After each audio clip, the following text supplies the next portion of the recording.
Okay, you are here for one of those episodes.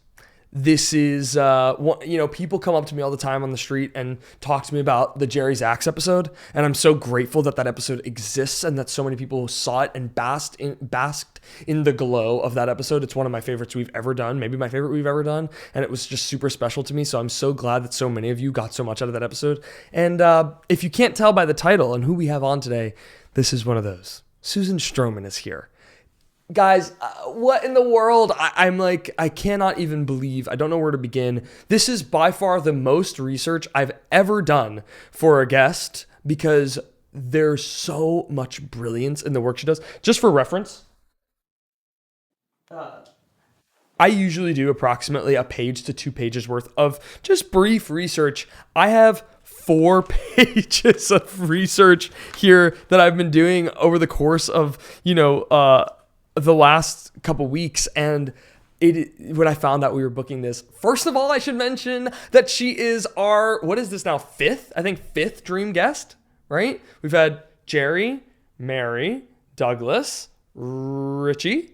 So this is our 5th one, our 5th dream guest. She's our 5th dream guest. She was manifested by Phil Colgan. Give me a dream guest, someone that you want in this chair. Like Astro. Like I'll one manifest that. of those creatives who has has this line of work. Yeah. That you can again and Can pull. Yeah, There's so many. And we're talking about the in between. By Sean McManus. I want to ask you to manifest the dream guest for me as well, Sean. Ooh, manifest. okay. What about Susan Stroman? Oh, you're the second person to say that. Okay. And let me tell you something. I'm gonna let Susan Stroman know because Phil said that. Okay, nice. Now that you said it for the second time, she's gotta come on. She has to. She has to now. By Brad Oscar, manifest a dream guest for us. Susan Stroman. You were the 3rd person Really? to say Susan Stroman. Aww. So she's coming on. That's it. She's coming on. We might as well Great. book her. And by Jim Walton. We always ask our guest to manifest a dream guest to be sitting in this chair. Susan Stroman, Christopher. You're our 4th Susan Stroman. And if you watch Phil's, I'm like, oh, I would have so much to ask Susan Stroman. And clearly, I did. Last year we shot that episode, Phil's episode, Phil Colgan's episode.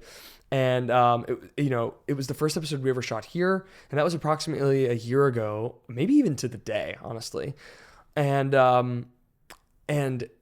I did not think a year later that we would be, I still couldn't have thought a year later that I would be sitting across from Susan Stroman, getting the chance to talk to her, especially for her time. Thank you so much for the amount of time that we got, Stro. I mean, this is there's so many gems here. There's so much brilliance. She is a pioneer of the music theater.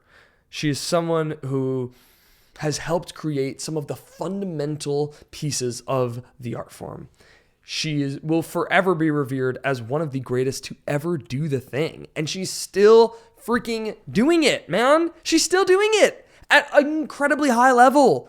I adore Susan Stroman. She could not be kinder. First and foremost, she could not be kinder. Secondly, she could not be more creatively brilliant. Pinching myself to have her in the seat today and chatting with me. Just if you don't know who Susan Stroman is, she has 5 Tony Awards. 5 Tony Awards for Crazy for You, the original Broadway cast, starring our dearest Michelle Pock. Contact for Showboat, which she did alongside Hal Prince. Contact is an incredibly fascinating original musical, which also won Best Musical. And of course, last but not least, she has the Tony for direction and choreography of a musical for the iconic, legendary The Producers, okay, which still is the musical to this day that has the most Tony Awards of all time. We get to talking about Mel Brooks stories, y'all. We get to talking about her time choreographing for Hal Prince across the board, all over a bunch of different shows. Her relationship with Candor and Ebb, and the shows that she's done with Candor and Ebb, which include Steel Pier. She started off by doing an off-Broadway revival of Flora the Red Menace. If you don't know Steel Pier, you gotta get to know Steel Pier. This show is, to me, groundbreaking, and I'm so excited because Phil said in this episode, I'm mentioning Phil a lot, and I asked Phil to ask a question for us today, and he did. and she injured it wonderfully. But Phil said, he was like, a lot of people know about Contact and the producers, but I want you to ask about some of the nitty gritty stuff. And we did. Steel Pier is one of those things. It is a gem that I never knew about before, and I'm so grateful that I do now upon doing this research. Same thing with Contact. I mean, what in the world that show did, literally groundbreaking, okay, for the music theater. Keep going. Bullets Over Broadway with Woody Allen. Young Frankenstein reuniting with Mel Brooks. She did Big Fish. She did Big. She did, most recently, New York, New York with Kander and Ebb once again. Working with the spirit of Fred Ebb at this point. Scottsboro Boys, which she also did with John Kander. I mean, like, and Smash last season, which is incredible. I can't say enough kind words about her. I adore her work. And moving forward, she is here and talking about a new reading that she's doing with Jason Alexander in Palm Springs in May. And also the work that she's been working on, the show that she's been working on for years at this rate, which we've discussed on the show, Little Dancer, which then became Marie Dancing Still, and is now going back to become Little Dancer, which is the latest new musical from Ahrens and Flaherty, the brilliant, iconic Ahrens and Flaherty. Yes, those are the people who made Your Ragtime and Seussical and Once on this Island and Rocky and Anastasia. I mean, like, she is at the helm of their latest new musical, which is coming to the West End at the top of 2027. And I'm not sure about this, but I think that's breaking news. So she gets to talk about all that. I don't think that's been announced, and we get to talking about all of it. And on top of it, we just get to bask in the glow of Susan Stroman, who is wonderful and brilliant. And I'm becoming redundant. So let's get to it. This is a brilliant episode and one of my favorites we've ever done. Thank you, Stro, from the bottom of my heart. Thank you. Thank you. Let's discuss Susan Stroman's I Want to Be Like You.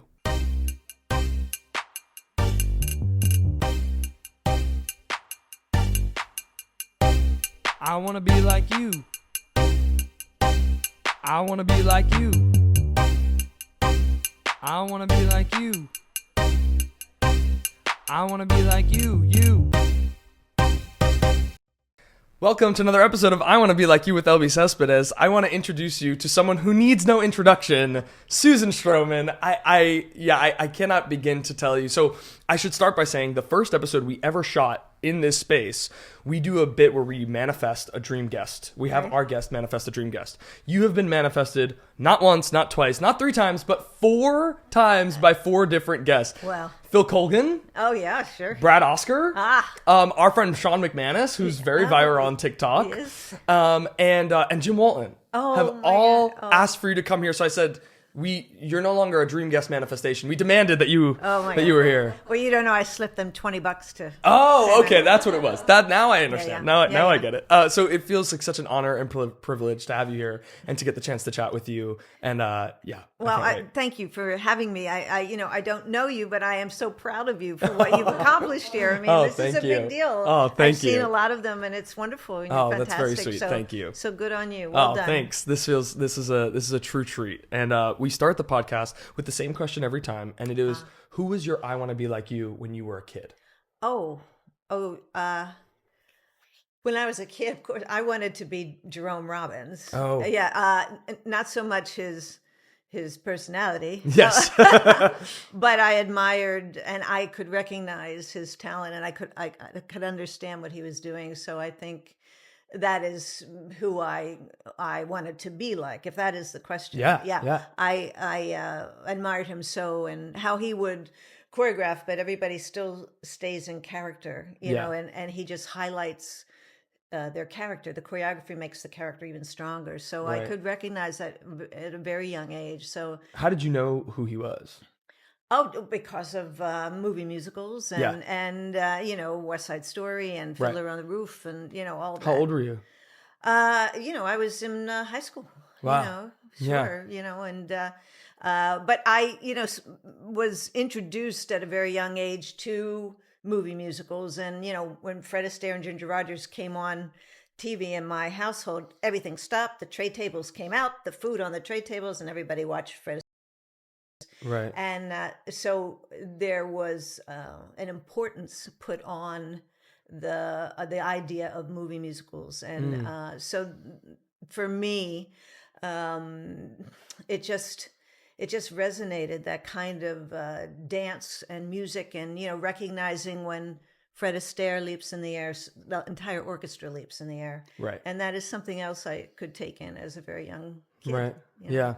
And so was your family a theater household? Did you guys see a lot of theater? Did you do theater as a kid? No, my father was a wonderful piano player, like a great piano player. And, he could play any song in any key. He was like a dance arranger today, of those kind of heroes that take melodies and just keep changing them. And Right. but he was a great pianist, and so there was music in the household all the time. Right. But we didn't. It's almost like you couldn't afford theater, so what was happening on the television was more important. Although they put me in a dancing school when I was 5 years old, and then I took piano lessons and guitar lessons and music lessons, voice lessons, the whole thing. Wow. But so they love the art of it. They love the art of music and dance, and so I was that little kid who danced around the living room to her father playing the piano. Yeah, that's beautiful. That's awesome. So you're from Wilmington, Delaware, and I have to ask you, this is the big thing that I have to ask you about, the production of The Music Man that you did at a dinner theater with John Dossett. And here's where this comes from. Oh gosh, yes. So we're good friends with Michelle and John. Yes. Michelle is like I call her my theater fairy godmother. She's my mentor, and she was our first guest on here. And so in prep for this, I called her and I was like, tell me what I need to ask. And she goes, her and John are both from Wilmington, and they did a production of The Music Man at a dinner theater together. Yes, and I think I forgot about it, but it's all coming back now. It's all coming back. Yeah, it was a dinner theater called the Candlelight Dinner Theater. Oh, okay. And in Arden, and a lot of us, if we love the theater, we went up there, and that's what we did. Yeah, when did you know that this was something that you were going to do professionally? Was that around high school? I have to say, I always knew really? At a very, very young age, and I think it was because music in the house, and my father also told big fish stories. To this day, I don't know if they're true or not. Right. But that kind of storytelling and music, and so it was very much a part of me to be attracted to anything like that. Right. So when I started, when I got into high school, I started to do community theater in the Delaware area. Sure. and loved it. But I not only performed in it, I right off the bat was choreographing. Wow. So, to say, I came to New York to be a director choreographer or choreographer director. Right. But I couldn't come to New York and just take over. I came as a song and dance gal because I could sing and dance. But while I was here, the whole time I was thinking about creating. I only wanted to create for the theater. That's all I wanted to do. Yeah. And it means so much to me to create. Yeah. So performing was just sort of a means to the end. I could make money performing, but it was always to try to get on the other side of the table. That's so interesting. So then how come you went to the University of Delaware as an English major then?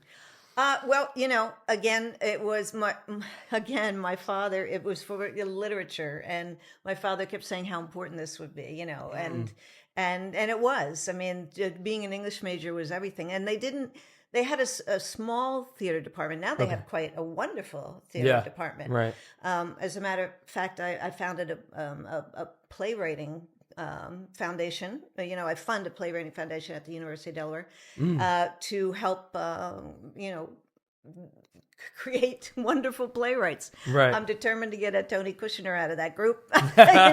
We'll see what happens. Yeah. But when I was there, it was a very small drama department that, of course, I took part in, but it was all Shakespeare and the classics. But the English gave me all the literature that I wanted, and that my father introduced me to too. So that was the way I went, and then learned my art from outside areas. Right, because I imagine you weren't auditioning for all the hundreds of BFA programs that there are now. No. Doing the college audition route and sending in pre-screens. That wasn't happening.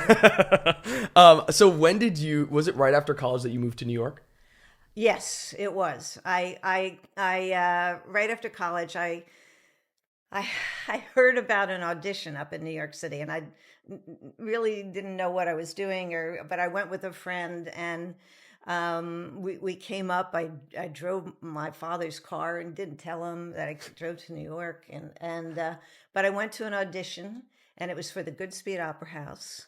And they were seeing, like 400 people were there, and they picked 2 non-equity girls. Wow. And I was one of them. Wow. And so I all of a sudden had to call my parents and say, hey, I got something called an equity card. I don't know quite what it is. Wow. So you were first one out of the bat, and this is for Hit the Deck. Yeah, it was for Hit the Deck, yes. Wow. Up at the Goodspeed Opera. And what a great place to have your first job. Yeah. Yeah. I'm like, wow, maybe you should reconsider performing, because you know. were like 1 for 1 right there. No, but that's awesome. And it was a wonderful summer, and I've never been to any place like it. Yeah. And, it's a beautiful theater and a beautiful town. Yeah, I'll always be grateful to them. And so it was a fun time, and I've had some lifelong friends there, like Hal Shane, who was the Manhattan Rhythm King, and he turned to me on the first day of rehearsal and said, "How long you been in the business?" And I said, 5 minutes. So, it was a wonderful time. And then I remember quite fondly about my first professional job. Yeah. That's beautiful. That's awesome. And I want to know, I imagine you'd gone to New York. Here's the thing I realized about Wilmington, Delaware being there is how close it is to the city. I know. I had never been. And so I just assumed that Delaware was further. I'd only been on my way to somewhere else. Yes. But it's only 2 hours away, and the train is super accessible. Have you been to New York before that? No. Really? No. Wow. I had not. No, I had not been. And I just think if the family went somewhere, it was to the beach in the summer. It was one of the Delaware beaches, the New Jersey beaches. Right. It wasn't a big traveling family at that time. Sure. Now I travel all the time. Yeah, but, right. But so no, New York was very close, and we didn't partake. Yeah. Philly. Yes. Philadelphia. Yeah, you could have walked absolutely. there. I know. Yeah, you're 20 minutes from Philadelphia. Yeah. So we did go into Philadelphia a lot. Sure, For the crab cakes, of course. Yes, and we were just at we just saw this Jack O'Brien's Sound of Music tour in Philly, because we have a friend Torben who's playing Friedrich, and God, the Academy of Music is such a beautiful theater. I'm like consistent. Have you ever been? Yeah, beautiful. It's such a stunning theater. I want to know if you remember what your first Broadway show that you saw was. Pippin. Really? Yeah. The first Broadway show was Pippin. I didn't quite know what was going on, but I loved it. I loved it. I loved everything about it, and I knew who Fosse was and all, but to see his dancers really doing it, again, that burns in my memory. Yeah. After Hit the Deck, how long was it before you made your Broadway debut in Whoopi? Yeah, well, yes. Between that, I while I was up at Goodspeed, I went to an audition for the national tour of Chicago. Oh, right, of course, yeah. And it was with Gwen Verdon and Cheetah Rivera and Jerry Orbach, and so I went to that, and I got the Hunyak. Right. So the minute I finished Hit the Deck, I went out on this tour for a year. Yeah. But to, be on the same stage with these incredible professionals for a year. And in fact, Jerry Orbach gave acting classes to the ensemble while we were on tour. And what? Of course, I took those. Oh my gosh. Yeah, he was an amazing man. Just such an amazing man. So it was wonderful. What was the biggest thing that you learned from people? I mean, it's such a general question, but the idea of those pioneers, those legends of the theater, what is the biggest thing that you took away from spending a year with them on the road? Well, they gave 100% every night, and part of that role of the Hunyak is that you were on stage watching them. You'd be in a jail cell watching, my sister and I or whatever. Right. And it was 100% every night, never missed, and warmed up, real warmed up, so it was that kind of professionalism of, this is what I do, and I'm going to deliver it to the audience tonight. Right. That stuck with me a great deal. Yeah. And was Fosse involved heavily? Oh yeah. Tell me a takeaway from Bob Fosse, because it's like, when I think people like Bob Fosse, and I say this about Sondheim, especially now that he's passed, there's like this, they were already legends before they passed, but now that they're gone, they feel so untouchable that it's hard to imagine a world where they were even here, so when I hear someone, spending time with someone like Bob Fosse, it's like, yeah, it just sounds so surreal. Yes, some stories I cannot tell you. Yes. Okay. Yeah, Let's I'm just sure. say it's because you're too young. But what I took away from it, because I am an observer at that time, trying to learn, and here I was learning from one of the greats, and he would motivate his choreography at all Right. times, or different steps. If there was a step we went like this, and that was Charles Manson wiping the blood off of his hands on the wall. Right. And so what they had to do with the show, I don't know, but but so then when you would do this at night, that's what you would be thinking. And so that kind of idea of motivating a dance step, so the image, Right. what kind of image, and more for Fosse, I think, was the emotion of that image that he wanted you to do in your body, you Right. know? And so that was a big thing I took away from that experience. Yeah. And I've also just heard, I had the chance of meeting her once, but I also just heard that Cheetah Rivera was just the kindest, most gracious Yes. number one you could possibly Professional. have. Yeah, I mean, she was adored. Yeah. And was the type who warmed up before every show, like an hour, 2 hours before. Yes, Yeah. absolutely. Yeah. Absolutely. Yeah. Super special. And very funny. Yeah, right. So talk to me about Whoopi, your Broadway debut. Yes. Was it shortly after Chicago then? Then yes, Okay. the minute I got back from Chicago, I went into Whoopi on Broadway, and it was great. It was a huge tap show, Right. and Charlie Repley was the star of it, and yes, I again, it was one of those great old fashioned musicals with tap, so much tap, Right. tap the entire show. Were you phased through your dance history in all of these styles? Were you taking all of these things when you were like Yes. 5? Yes. Yeah. Yes, tap, jazz, Ballet, yeah. ballet, even baton, Right. that's why I can use props so well. Right. Yeah. You could toss me anything and I would catch it. Yeah. I was wondering where in the middle of all of this was the time that you went to San Francisco and wound up on the Johnny Carson show. I need you to tell that story Okay, because now it's how- like one of where my did you hear that favorite. story? Honestly, so many different avenues, but it is like one of my favorite stories that you tell. Well, it's I had one more year of college left, and my girlfriend Debbie had one more year of college too. We went to different schools, but we had done community theater together, and we decided we were going to drive across the country. Yeah. And so we got this company where you could drive a car and you'd get paid $300 to drive the car across the country for people who are moving there. Right. So if they were on the East Coast and they're going to move to San Francisco, they'll give you $300 to drive their car across. And so we thought this is, we're rich. And so we did this, and we already had a place to house sit in San Francisco. Right. So we were supposed to drive straight across the country. Yeah. But we didn't. We went everywhere. We went up and down Wow. the United States, and of course it was a big black Cadillac. So there were these two young blonde girls in a big black Cadillac. But we went everywhere. It was amazing. And and then we got to San Francisco, and we dropped off the car, and we got to this place we were house sitting. And we realized after a few days, we realized we really didn't have any way to get back. It's like, think when you're young, you think you're indestructible and something magical will happen. Yeah. But it wasn't happening. And I thought, neither one of us could really ask our folks for money to get back. So we went down to Fisherman's Wharf, and you could get a cup of fish or crab or whatever to eat. And I was looking at all these performers on the wharf, and there would be a guitar player, there'd be a trumpet player, there'd be a soprano singing. There was a guy in a cardboard box, a big like cardboard refrigerator box that he drew on it to make it look like a jukebox, and you'd put money in it, and then he'd sing a song. And I thought, okay, that's clever. So then, This sounds like the ACE line on the 42nd Street station. Yeah, Like this is what. and I thought, you know what, we could do this. We could do this because, of course, we packed our tap shoes. Right. As if we were going to take tap class somewhere. Yeah.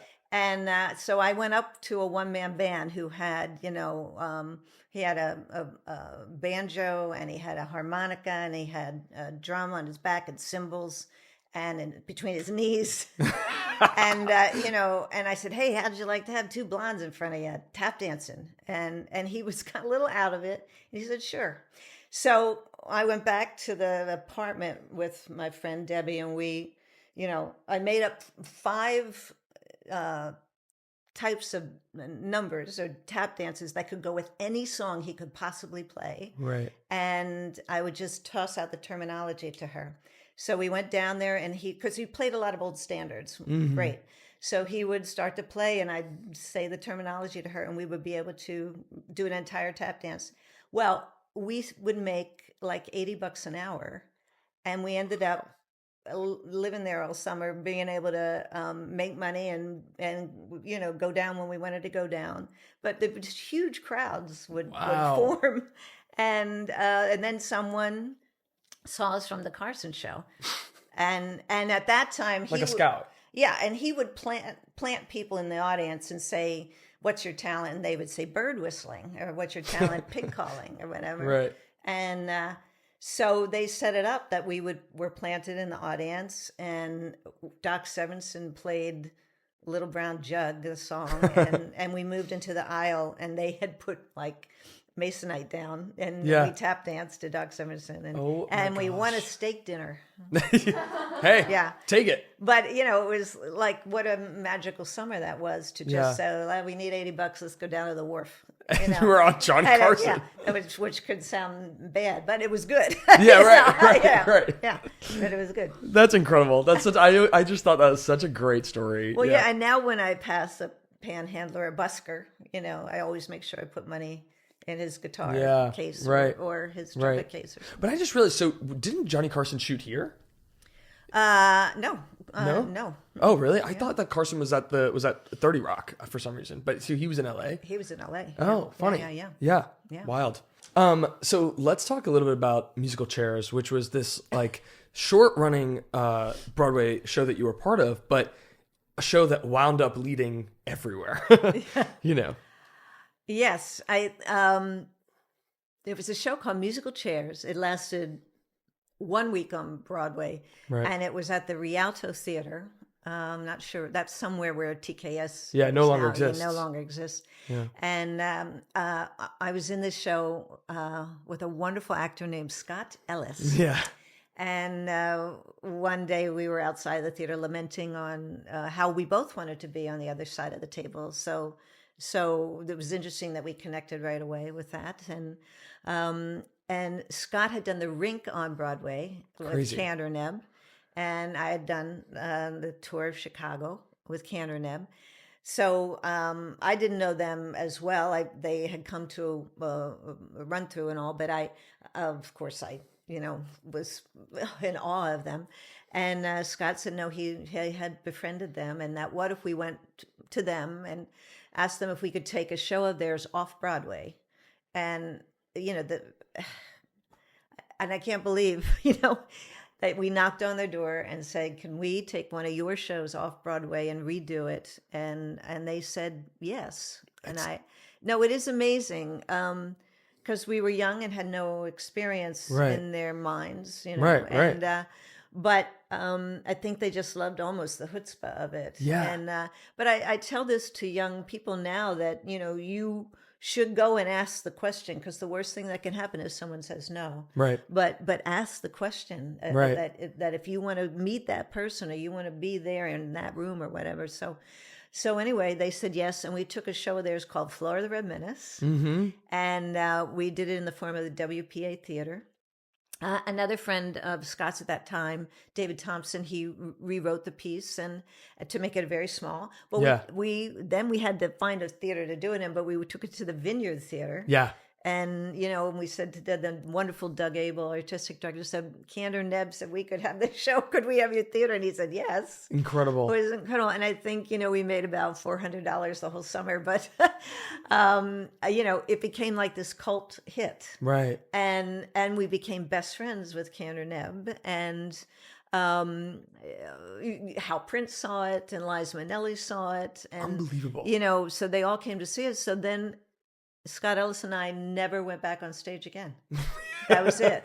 Crazy. No, it is crazy. So then I did, Liza's big show at Radio City Musical, and then Scott and I and David Thompson created "And the World Goes Round," Right. with a retrospective of Keanu Reeves' music, and when that did very well. Right. And starring Jim Walton.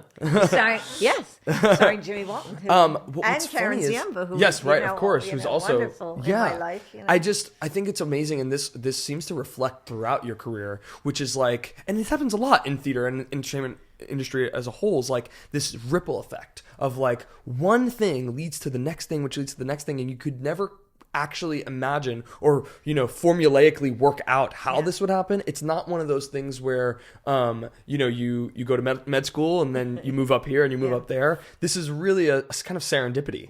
Yes, absolutely. And who would know that my relationship with Canada would end up being so dear, such about friendship, and I feel quite lucky. And but it is true, if you believe in a project, and that taking that show, because it was about a girl falling in love with a communist, so we could do it in the form of the WPA theater because it's about communism, very Canada, so it had an edge to it also. Right. So at that time, it became quite an important show to see. And so it's the thing is, if you believe in either the project or the people involved, you should take a chance and only make $200 or $300. Yeah, right. And that was a chance that we took. Yeah. Did you feel the weight, the pressure of the idea that, I imagine you didn't know when you were creating, when you were in the thick of rehearsals that Hal Prince and Liza were going to come, but there's always did you feel any type of like, okay, we have this really important Karen and Ebb property here. We have to make sure that we honor, Yeah, I think at that time, because that could apply to anything really. Yeah. But when I'm in a process, creating, that's all I'm thinking about. I'm thinking about the actors. I'm thinking about the design of it and delivering the lyric and delivering the story and storytelling being the most important. Mm-hmm. And so I think at that time, no, I wasn't thinking who might come or who might be in the audience. And and anyone who crossed paths with Keanu and Ebb ended up coming into that audience, which that's something we didn't think about, Right. But I think most people who create for the theater think that way. You're in a bucket of talent, and you don't really come up to breathe till that first preview. Right. And so from here, both of those things that you mentioned, which are just giant, which is Hal Prince asks you to choreograph Don Giovanni. Yes. And Liza asks you to choreograph her Radio City Music Hall show. Yes. I mean, like, I imagine those were immediate yeses.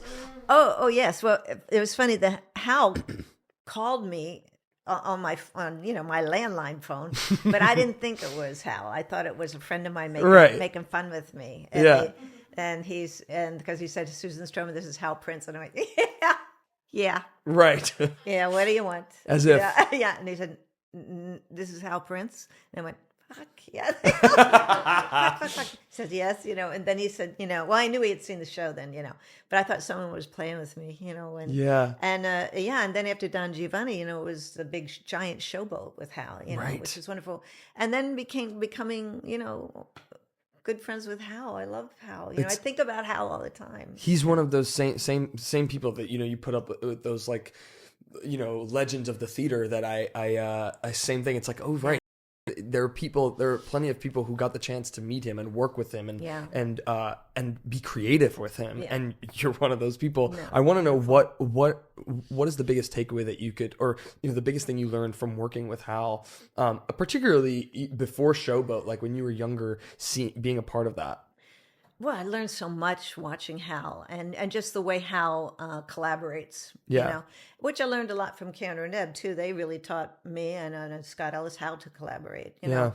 But Hal also was a great collaborator with his design team too, and so me observing that, because you're in every meeting, with him and him wanting to know everybody's opinion, whether he has the last word, but wanting to know your opinion. But the biggest thing I took away from Hal is that, there's no such thing as a flop or a hit. Everything you do is a piece of art, and you'll take something from what you've created and you'll add it and apply it to your next piece of art. Wow. So you have to the day after you open, you have to be in a meeting for the next project. So that idea of, okay, that happened, whatever, and you created it, but now you have to create the next thing. Because this is what you do. If you are a creator in the theater, this is what you do. You keep going and go forward. And so to this day, whenever I have any show, the very next day I meet with a whole nother team or another group of writers or a composer. Yeah. And talk about what could be. Yeah. There's something that's so that feels so grassroots about that, right? It's like this idea that like you never actually, and that is the theater, right? It never finishes. It never actually stops. Yeah. It's funny, that idea of like the flop versus hit. I think it's so easy to look at it under those parameters because that's how you're evaluated. Yes. Well, certainly. I think a producer would disagree with me. Yeah. I think financially, Of course, you can of say course. that. But I think for an artist, for someone who creates, I said, what you have done in a room with talented actors and what you have done in a room with designers creating it, it's there's nothing like it. There's no other art form like the musical theater where that collaboration is so strong. Right. And you're all, the difference between like this and doing a film in the theater, you're all in the swimming pool together. You're swimming to the end, and you either drown together or you get a medal together, but Right. you have done it. It's like a desperate passion for everyone to create something in the theater, a desperate passion.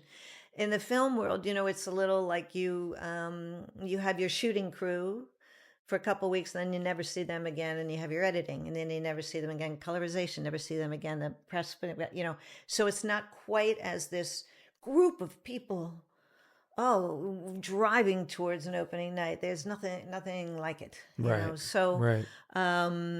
So anyway, that idea of Hal saying, if you have chosen this life, then you must continue creating. And so for me, this is the life I wanted since I was a kid. So. Right. Yeah. And I wonder if the idea of the meeting the next day and doing that kind of gives you the ability to let go of whatever happens with this show. That could be reviews, that could be, advanced ticket sales or whatever. Yeah. Yeah, I think so.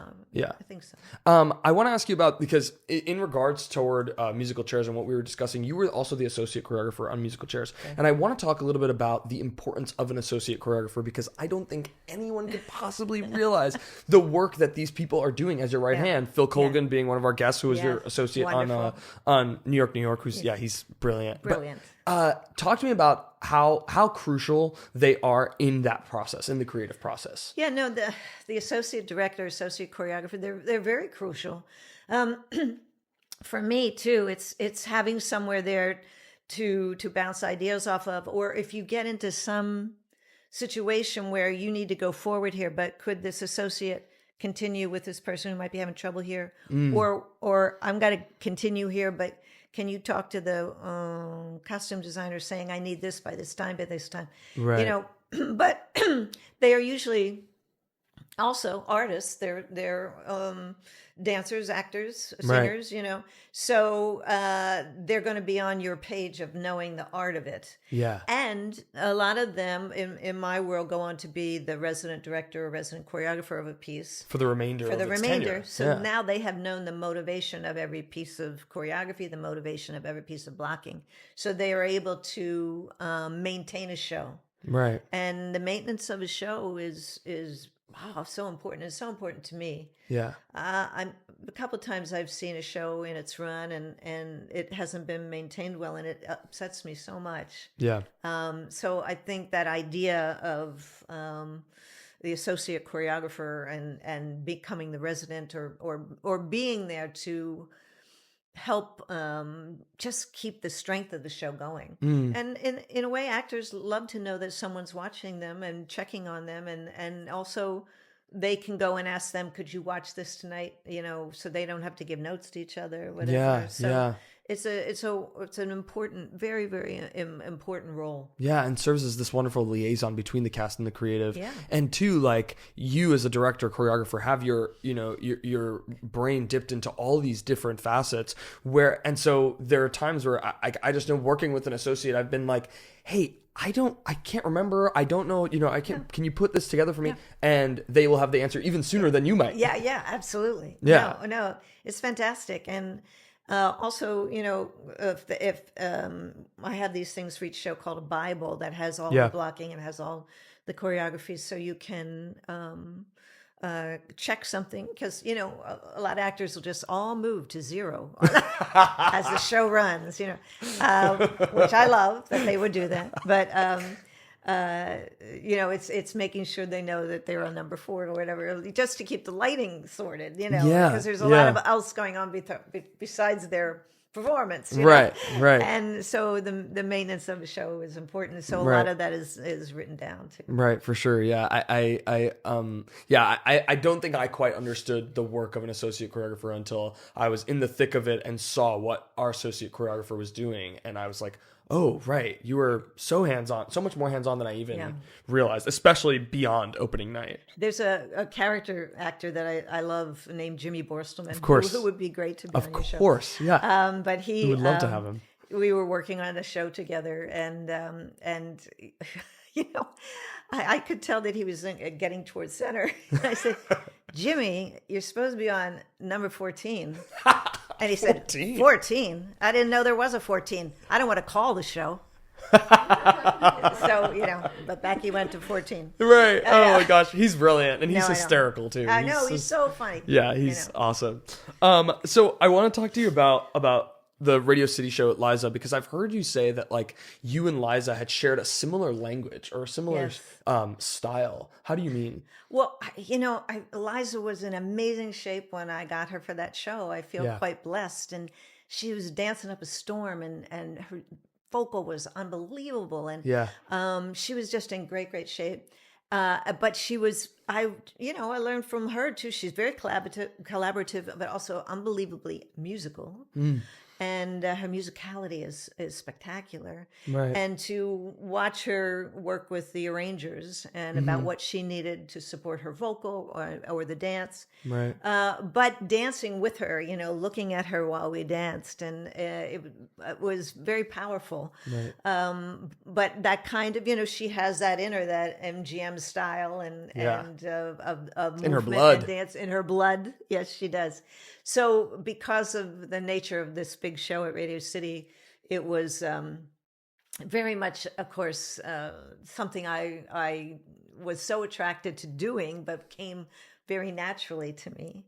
So the two of us dancing together, when it was being created, I'll never forget. Right. Well, how quickly does because I imagine I had seen so much of Liza's work before everyone had. How much of the we asked Jerry Zaks this too, when you're working with people like the Hugh Jackmans and the Liza Minnellis of our world, there's at first, I imagine, some sort of I can't believe I'm working with this person, and how long before that kind of goes, okay, wait a minute, this is a creative person who's, That doesn't quite happen to me. Actually. Is that right? Yeah, I mean, I have a job to do, so I get, I'm not that starstruck.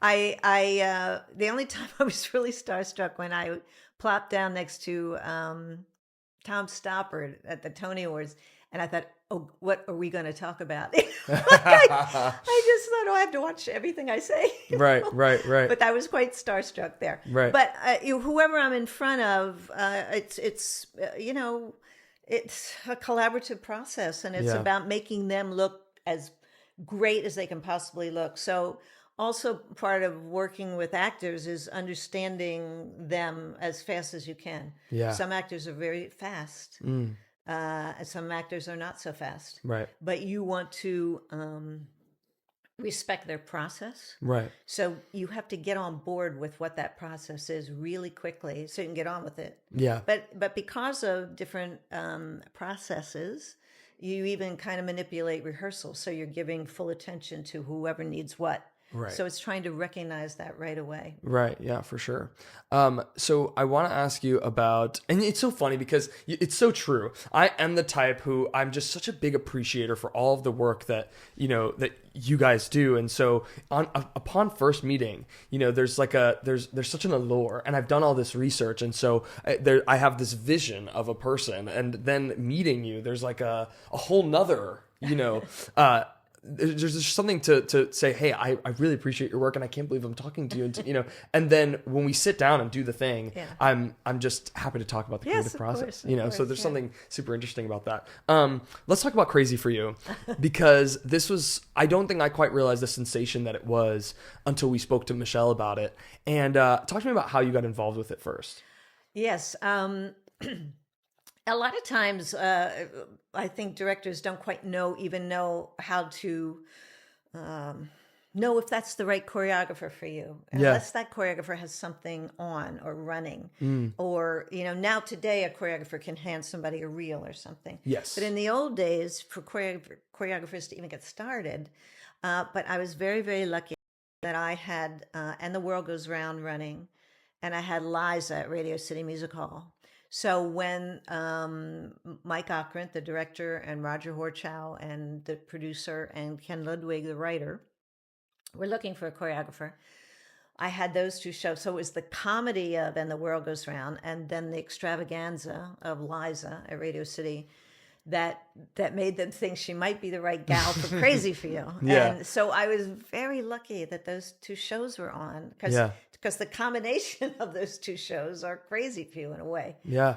Yeah. And so and also since I grew up with my father playing all those songs, there was no Gershwin song they could mention that I didn't know inside and out. I was going to say, did they know your knowledge of standards. Yeah, absolutely. So, and this was going to be a new show. It's very loosely based on Girl Crazy, and an Easterner goes west, and that's about it. Everything else is new. Right. So that meant the estate allowing us new songs and such. Wow. So, yeah, it was. So I met with them and had breakfast with them and talked and then we started. Yeah, I know. And it was pretty much it rolled. It really went. Right. Yeah. And it's funny. So I was on the phone with Michelle a couple of days ago, and Michelle Palk, if I haven't mentioned already.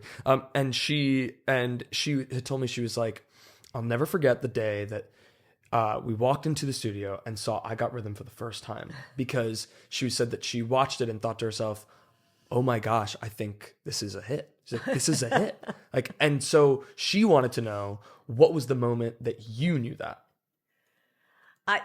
You don't. I never know. You never know. Again, you are immersed in the room. In the world. Yeah, in the world. You do not know if something's going to... I mean, if we knew something was going to be a hit, if there was a formula, we'd all be doing it. Right. But there is no formula. I just knew at that time I was loving the process, loving the team, loving the actors, and loving the music, of course. Yeah. And the comedy of it all. Right. And so I never knew. Yeah. I never knew. Yeah. Even when it opened and did well in Washington, D.C., and you just don't know. You Right. know, it's like, it's like you hope for the best. Yeah, right. Well, the other thing she wanted to know was she said that the number was, something like 8 to 10 minutes long, and they kept making cuts, and you guys were, trimming things down, and how you dealt with that, and what you decided, especially if it's a collaborative effort, of course, but what gets cut in something in this huge thing that you just created. Well, what's interesting about I Got Rhythm is it comes to a point. It's the end of Act 1, right. And Bobby, who the lead character, who has gone there to foreclose on a theater in Dead Rock, Nevada, of course, falls in love with the theater owner's daughter. Yes. And so he says, we can put on a show and we can make money and bring the theater back to life and bring the town back to life. Right. Because in essence, the idea of the real theme of Crazy for You is how if a theater dies or a museum dies in your town will die. And we saw that happen during the pandemic. Yeah. So the town has to be infused with some kind of culture to survive. And so he's going to bring this town back to life. And so they do it. He teaches them all how to dance, and they get there. And the one thing he didn't do is he's not a producer, so he didn't sell a single ticket. So they're all standing around town in their costumes, and no one is there to see the show. Right. So he's feeling quite down, and that he's a loser. And then she says to him, "No, but you gave us rhythm. You gave us a reason to wake up in the morning. You infused energy and love into this town, and now we're all working together." And then she sings "I Got Rhythm." Right. So then in while she sings "I Got Rhythm," part of I asked Robin Wagner for things that you could find in the hardware store, the feed store. And of course, since it was a mining town that had dried up, there would be mining pans, there would be pickaxes, and corrugated tin, and things that would all have to do with a mining town. Right. So these were all things that could be infused with rhythm, or if you will, Right. So the characters were miners. So this is what they would use to show Bobby how he gave them rhythm and gave them dance and joy, and Crazy for You, dance equals joy. Yeah. Yeah. And two, with I Got Rhythm, what's really special about that number is the story driven choreography. So much of that was so when I was, and this will go into another question too, is like when I was in college, freshman year of college, and I took a dance criticism class. It was the first class I took in college. And they were like, there's 3 different ways of defining dance styles, not necessarily dance styles, but dance performances. And they are conviction to style, abstract, or narrative. Okay. And so he was like, oftentimes tap numbers tend to be conviction to style, because oftentimes tap numbers, you're watching it for the tap, Right. rather than the story. But it seems like that is not the case in all of your tap work. Okay. And I've Got Rhythm is such a prime example of that, where everything that's happening is affecting something else and is consequential. Yeah. So I wonder, one, how important that was to you, and if there are times where you're watching something and you're going, I think we're missing a story beat here. Is it worth leaving it in because of the spectacle, or how focused are you on that? Oh, I'm totally focused on the story. I can't even move unless I know what the story is. And, Right. And the other thing is the wonderful dance ranger on that was Peter Howard. And so we would go into a studio and he would play the piano, and we'd say, well, what would this sound like if it was in stop time? What would this sound like if it was, in 3/4 time or something? Right. And we'd work on the number so it would have a huge build. Yeah. Yeah. And then it has one of the greatest buttons in musical comedy. Yeah. Is where the original Zangler, the real Zangler, comes into town. And of course, Bobby is made up as Zangler, but the real one comes into town. So there's a great cliffhanger on the button of the number. Right. I worked that out with music, just like I said as a kid could recognize that with Astaire. It's how the different characters come into play. Of Polly dancing with her dad would be more like a kind of hoedown kind of thing. Whatever the character is sort of the tempo and the emotion of the music. Yeah. And so I worked it out that way, and so it would have a huge build and a huge drive to end Act 1. Right. But while that's happening, it's also exemplifies each character's wants or hopes or dreams or something about one of those miners or and of course Bobby asked for all his showgirlfriends to come from New York, so now they're in it, and then the tap is a combination of what would be thought of as New York sophisticated tap and country clogging. So when you see that big line where they're clogging together, it's like a combination of the showgirls and the miners coming together doing that kind of tap. Right. Yeah. Just like super, super inspired and supported the entire time. There's also this moment in I've Got Rhythm where your focal point is your center stage, downstage, and then I'm looking up here, and then I'm looking up there, and I wonder how much that diversion of focus is important in choreographing. You tell me for what reasons. I would imagine some of it is to build up some of the energy Yeah. You know? Well, but if I worked very well with Robin Wagner. He really understood dance. He Yeah. understood the set designer, understood dance. He did a chorus line, of course, and yeah. Dream Girls, but he, he said, in the West they have corrugated tin on everything. So I wanted to put some guys up there sitting on the roof, and then they would get up and tap on the corrugated tin. Mm-hmm. And the thing is about going like that or that. It's how a whole town like adds in. So you add in from different angles all over the town. Right. And but I depend on my lighting designers, my spotlight guys, my all. This is how important in collaboration in the theater is for the director and the choreographer, because I can make the most beautiful dress in the world and dance, a piece of dance, and if it's not lit right, it won't matter, and if I do a beautiful dance step and if it's in the wrong costume, won't matter. So the collaboration is so strong, and everybody has to be on the same page. Right. I was quite lucky also that the directors I worked for and with when I first came to New York City was Nick Heitner, Trevor Nunn, Right. Mike Ockran, Hal Prince.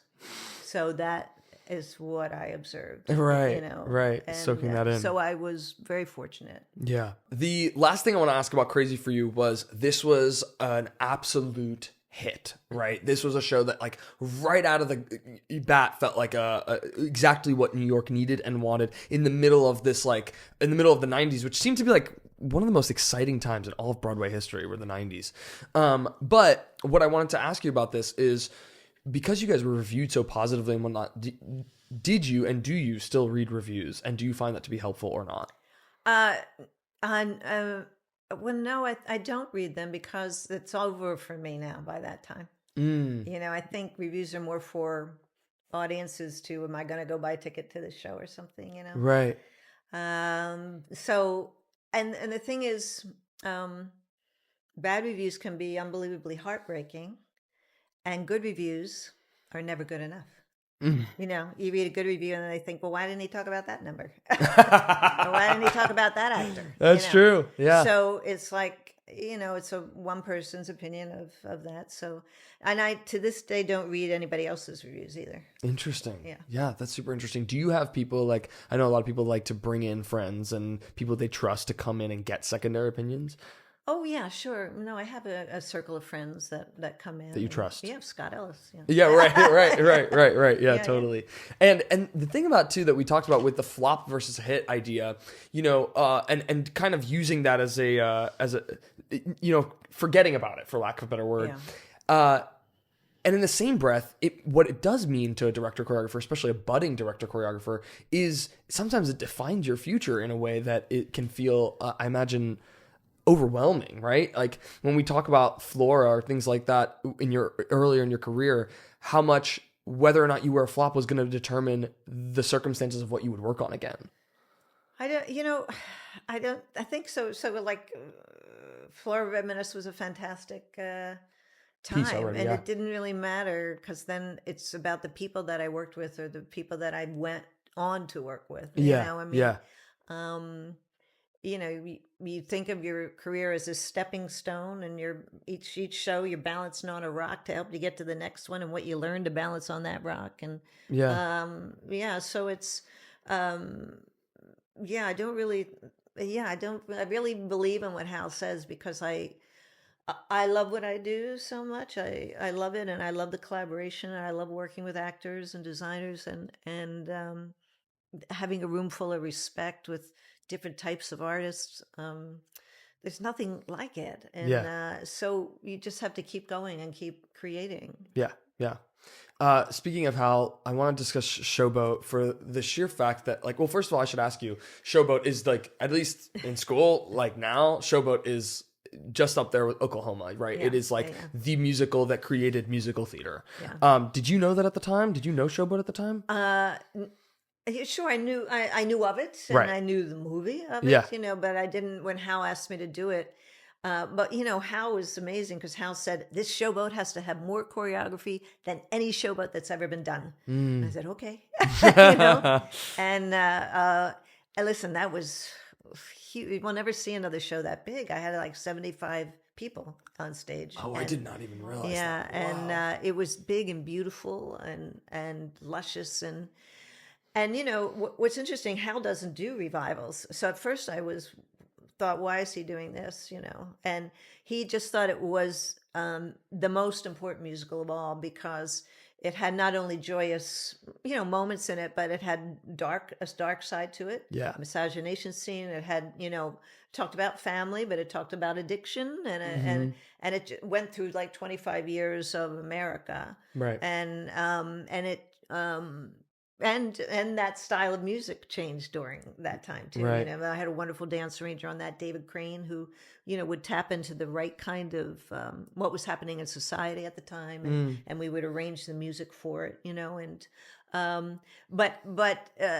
was again a great experience, and I had huge just to have that many people and to be telling a very important story. And Hal does say that because of Showboat, you're allowed to do Sweeney Todd. You're allowed to do parades. Showboat really was the one that started it. And if people really looked to that, that would make somebody like Hal think, oh, I could do a show that was darker or more important. And so he really believed in that show. Right. And so that's for someone who doesn't do revivals, I understand now why he wanted to do that. Yeah, and there's also that I've heard you talk before about escapism in theater, and that there's room for both things: the big brassy musicals, and also a musical that kind of roots you down and says, "Hey, look at this aspect of history." Say a Scottsboro Boys or most of Cantor and Neb's repertoire. So I think that's super interesting. And what I found especially interesting about Showboat is the research that you have to do into that style, because you were tasked to create dance breaks where there were none. Yes. Talk to me a little bit about that and what that research meant to you. Well, every show that I do a great amount of research, and even crazy for you, I went to a mining town out west. Oh, wow. Yeah, I mean, you do research, and, right. and for the time, the decade that it takes place in, the exact time it takes place in, what was happening in society at the time, what kind of music was happening, what kind of dance was happening. So the research that you do, it informs you of how to now direct and choreograph. Because once you learn all this research, you kind of forget about it. Yeah. And it just kind of gone in you, and now you have to do the show. But it's, for Showboat, learning all those dance styles. And at that time, when I did Showboat, you couldn't go on your phone. Right. And, you had to go to the library, Lincoln Center Library Performing Arts, and look at archival tape of people doing the cakewalk, or and so the research was much more elaborate than getting on your computer. And hands on. And two, I want to ask you about working with Elaine Stritch during Showboat, because we've heard many an Elaine Stritch story. Mark Hovey talked about working on one. He worked on the Full Monty with her. One of the last shows she had ever did, and she's definitely a trip and a legend in her own right. But I was wondering what that experience was like for you working with Elaine. I got on with Elaine. I got on with her, but it was so funny. There's a big Charleston at the end of Showboat. And I said, "Oh, it'd be wonderful if Parthy was in it," And Hal said to me, "I don't think that's a good idea." I'm not sure it's going to go over. She's going to love it. She's going to love it. And he said, "Yeah, I don't know if she's going to do it." And I said, "Trust me, she's going to do it." So I went to Elaine and I said, "How it'd be wonderful if you danced with your granddaughter, you and Captain Andy, all dance family, and had a little moment dancing in the middle of it, just to weigh it down in the story." And she said, I'll try it, I'll try it. And I said, okay, Hal's going to be wrong, And so I went, I worked with her and got her doing a little dance step. And all of a sudden she goes, "No, I'm not doing it," like that. and I looked over to Hal and I went like that. And he goes, "Yeah, I told you." And why was that? Why did she not want to do it? I don't know. Yeah, no, right. She didn't want to right. do it. She just didn't want to do things, But she, but what I did do, I got her the number by yelling at Captain Andy. I said Captain Andy will do a dance step and then he'll get all crazy with it, and then you come down there and you yell at him and you drag him out. So she's still in the number, whether she knows it or not. But she's not dancing. Wow, Yeah. what a win! Hey, Yeah, so go get through different ways. Yeah, get the storytelling still in there. But, Oh my gosh, that's incredible. That's so funny. This is a gem that I did not know about, and I really want to discuss this with you. Steel Pier. I could not believe I had never heard of this show. No, I did hear of it, but I didn't know much about it, and I just started watching all of these clips of it, and it is. It talk about a revival. I mean, like, when's that revival coming? I know. Because it's such a beautiful, unique piece. And where I want to start with Steel Pier is just tell us a little bit about what Steel Pier is about. Well, it's about a dance marathon in the 30s, and Steel Pier was a famous pier in Atlantic City, and it was an entertainment pier where there was a famous diving horse that would dive off into the water, and there would be acts that would come in, and in fact, when I was a kid, I was on the Steel Pier in a children's show. Wow. The Toady Grant show, actually. That's funny. And so it was a place, where people would go to the beach in Atlantic City and walk the boardwalk, but then they would go out on the Steel Pier to see entertainment. There were a couple theaters on there. And but they also in the 30s had dance marathons. And if you do your research on dance marathons, it was during the Depression, people went and would have their favorite couple, bet on their favorite couple, hope that their couple would last the whole marathon, because the idea was that you would never stop dancing. And if you slept, you had to sleep on your partner's shoulder while the other one danced, and to see how long they could last. And then they couldn't be very cruel too. The people who owned them would do things to the dancers that were cruel, and so it was an interesting kind of just an idea to show to an audience of that time what marathons really were about. Right. And the music the score is incrable. Stunning. Kander Nebb's score is incredible. And so different than their other Very work. It's different, so different and so stylistically not only appropriate, but also like it just enhances the style. And it's kind of like their most romantic score in a way. It was very romantic. And what was interesting, the revival of Chicago opened at the same time at Steel Pier. Oh, funny. And which kind of upset Kander Nebb, because they wanted this to be, the Steel Pier On the forefront. But people loved that revival, and they kind of loved the kind of, Kander Nebb is so good at being edgy or surly or whatever. That's what makes them so incredible, right? In their tone and lyrics, and Steel Pier was more romantic, and I think people just gravitated towards that revival. So it did take away some of Steel Pier's thunder, but hopefully there'll be a revival someday. Right, and there was also the same year as Titanic, which also stole a lot of Titanic was a momentum. But what's interesting about Steel Pier 2 is with these dance marathons, I was wondering, in choreographing these dance marathons, it's kind of like, it's funny, like the only thing I could equate it to now is like that little moment that they do on Dancing with the Stars. It's like the dance marathon, except it's like significantly cheaper because it's like 10 minutes long, and they just like call you out and they're like, yeah, you're done. It's like, no, we're not. But in Steel Pier, there's a character, Mick, who is rigging the whole thing. Yes. And who's the lead, Karen Ziemba's husband in the show. And I'm right about that, right? Yeah. And so what I was going to ask you in regards to this dance marathon is, when choreographing it, were you thinking about diversifying the movement, or was there a type of language that you created for each couple to run on? No, every day from 10 to 11, or an hour and a half, we would dance, and we would switch couples, the whole company. Cool. And I would teach them terminology, and because in fact they then had to do all sorts of, the 30s was a big time for all sorts of kind of, there was foxtrot, there was waltz, there was the grizzly bear, there was, all these kind of different types of dances that became very famous. And so they learned it all. And then as I started to choreograph, I would say, okay, I want you to do foxtrot over there.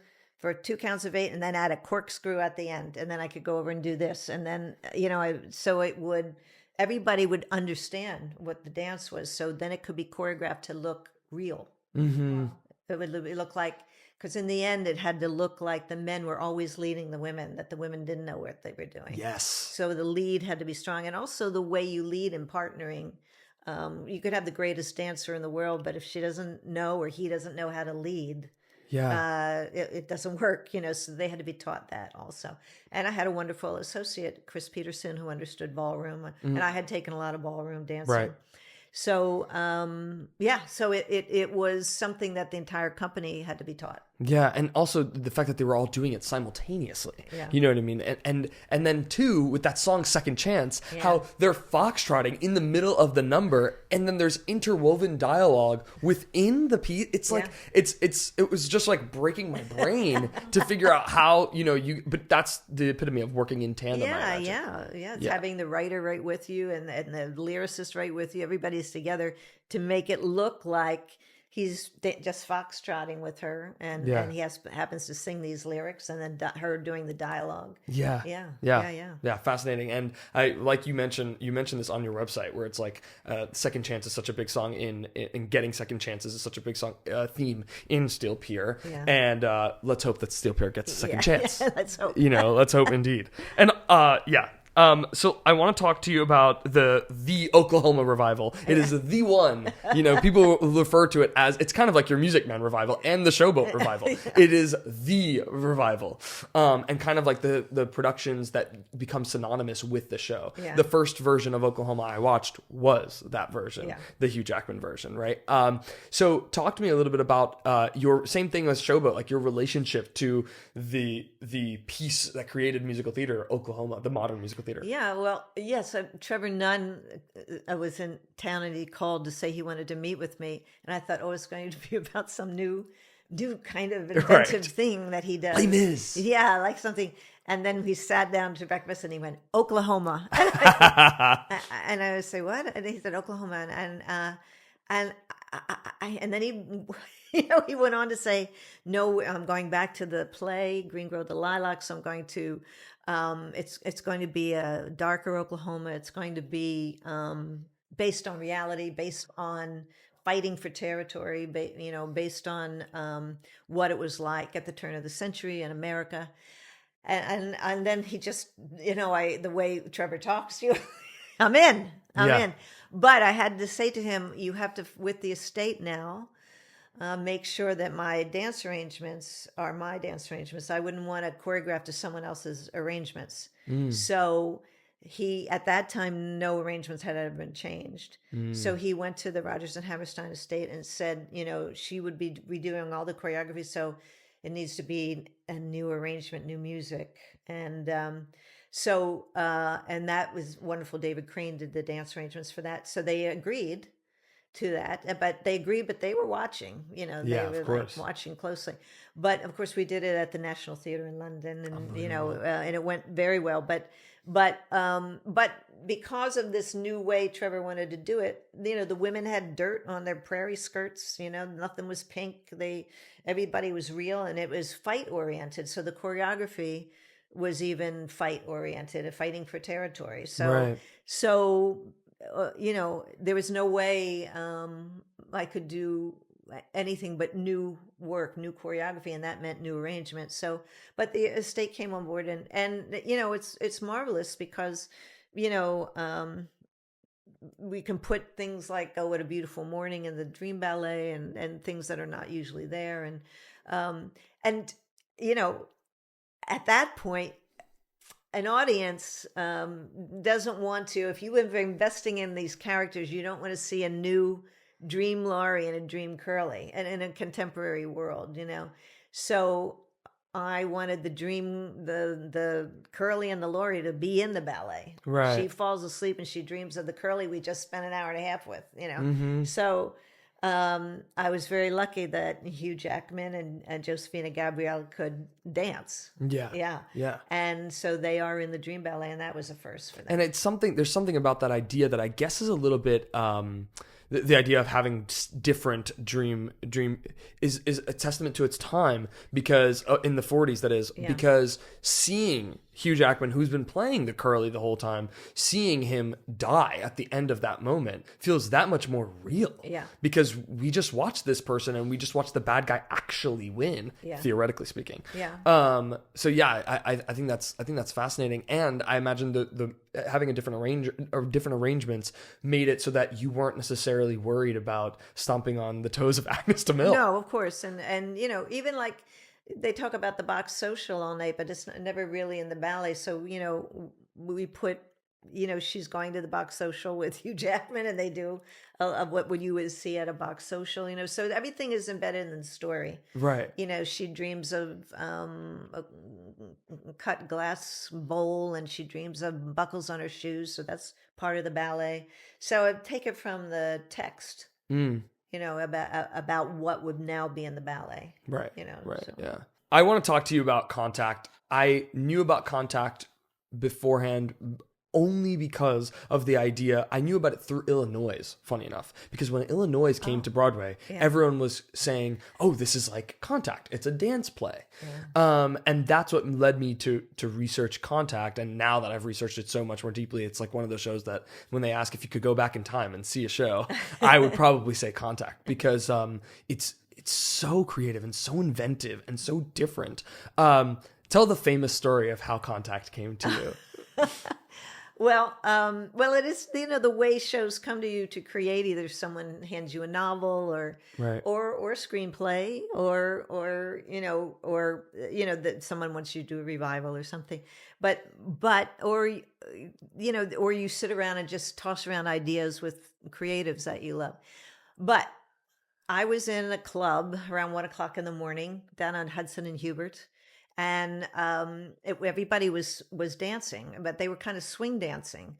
I was in the club with some friends, and in walked a girl in a yellow dress. And what was shocking about it to me was, like every good New Yorker who wears black, and especially in a club, everybody's dressed in black, or versions of black. This girl had a yellow dress on. Right. So you were riveted to her, at least I was. But she would be at the bar, and she would step forward when she wanted to dance with somebody, and then she'd dance with them, and then she'd retreat back when she was done with them, and not dance with everybody who asked her. And then someone else would come, and she'd go out and dance with them. And I got obsessed watching her, and I watched her for quite a while, and I thought, well, she's going to change some man's life tonight. And then, you know, then I was chatting up, and I looked back, and she was gone. It was like she was gone. And, but it was something that stuck in my head about this girl. And 2 weeks later, I got a call from Andre Bishop up at Lincoln Center, who had seen Steel Pier, actually. Right. And I went there, and I didn't know what he was going to ask me, but he's got something, you know, he's got something in his hand he's going to hand me. I'm very excited. Famous Andre Bishop. And I sat there, and he just said, if you have an idea for something, we will help you develop it. And hearing that is like, nobody hears that line. That is like hearing music or something. It's like, what a gift for someone to say that to someone who creates for the theater. Right. And I said, and immediately I thought of that girl in the yellow dress, and I said, you know, I might have an idea. I said, give me a couple of weeks and I'll come back to you. And he said, sure. So then I called my good friend John Weidman, who we loved. And, you know, I sat and I told him the story. I said, what if we created a story about a girl who did change some man's life? And we started to work. And part of the story was that this man, a very successful advertising executive, is going to commit suicide. And he has trouble committing suicide in a New York apartment because the windows don't open because it's painted too much, or the pills fall down the radiator, or it's, you know, the can't keep the rope up because it falls off of the thing. So he part of that is that right before you die, that idea of your life passing before you. And if your life is passing before you, he listens to music, and all these CDs are on his coffee table. They has to kick off. and part of your life passing before you is not a new score, but it's music that has meant something in your life. So all the songs in that short story are songs that meant something to him in his life. So that's how the idea came to be of using these music from these CDs. Right. And we put the whole story together, that he meets this girl in a yellow dress, and she does change his life, and took it to Andre Bishop, and he said it was kind of like interesting, and then he said, and because he didn't say make a musical, he didn't say do a dance piece, he didn't say do an opera, he didn't say do a play, he said do whatever you want. Right. So it could be a new creation of something that hadn't been done. So he gave me the basement of Lincoln Center and 16 dancers. And he and Bernie Gersten didn't come down until the end of the fourth week. Yeah. They let me be. Gosh. And then they came down and I ran it for them, and they said, oh, we have to produce this. We have to produce this. Yeah. Yeah. And it was like a magic. And I think everybody who involved with Contact 2, they all still very close. It was like a magic time. Yeah. And that idea of making contact for people in New York City, you fight to live on top of one another and you can't make contact with each other. Yeah. And that idea, and it ended up being more universal than just New York City for any kind of city dwellers, that idea of how difficult it is sometimes to make contact. Right. And how important it is to do so. Contact also being connection. Yeah, absolutely. I just, had you worked with John before this? Yes, we did Big together. Oh, right, yeah. of course.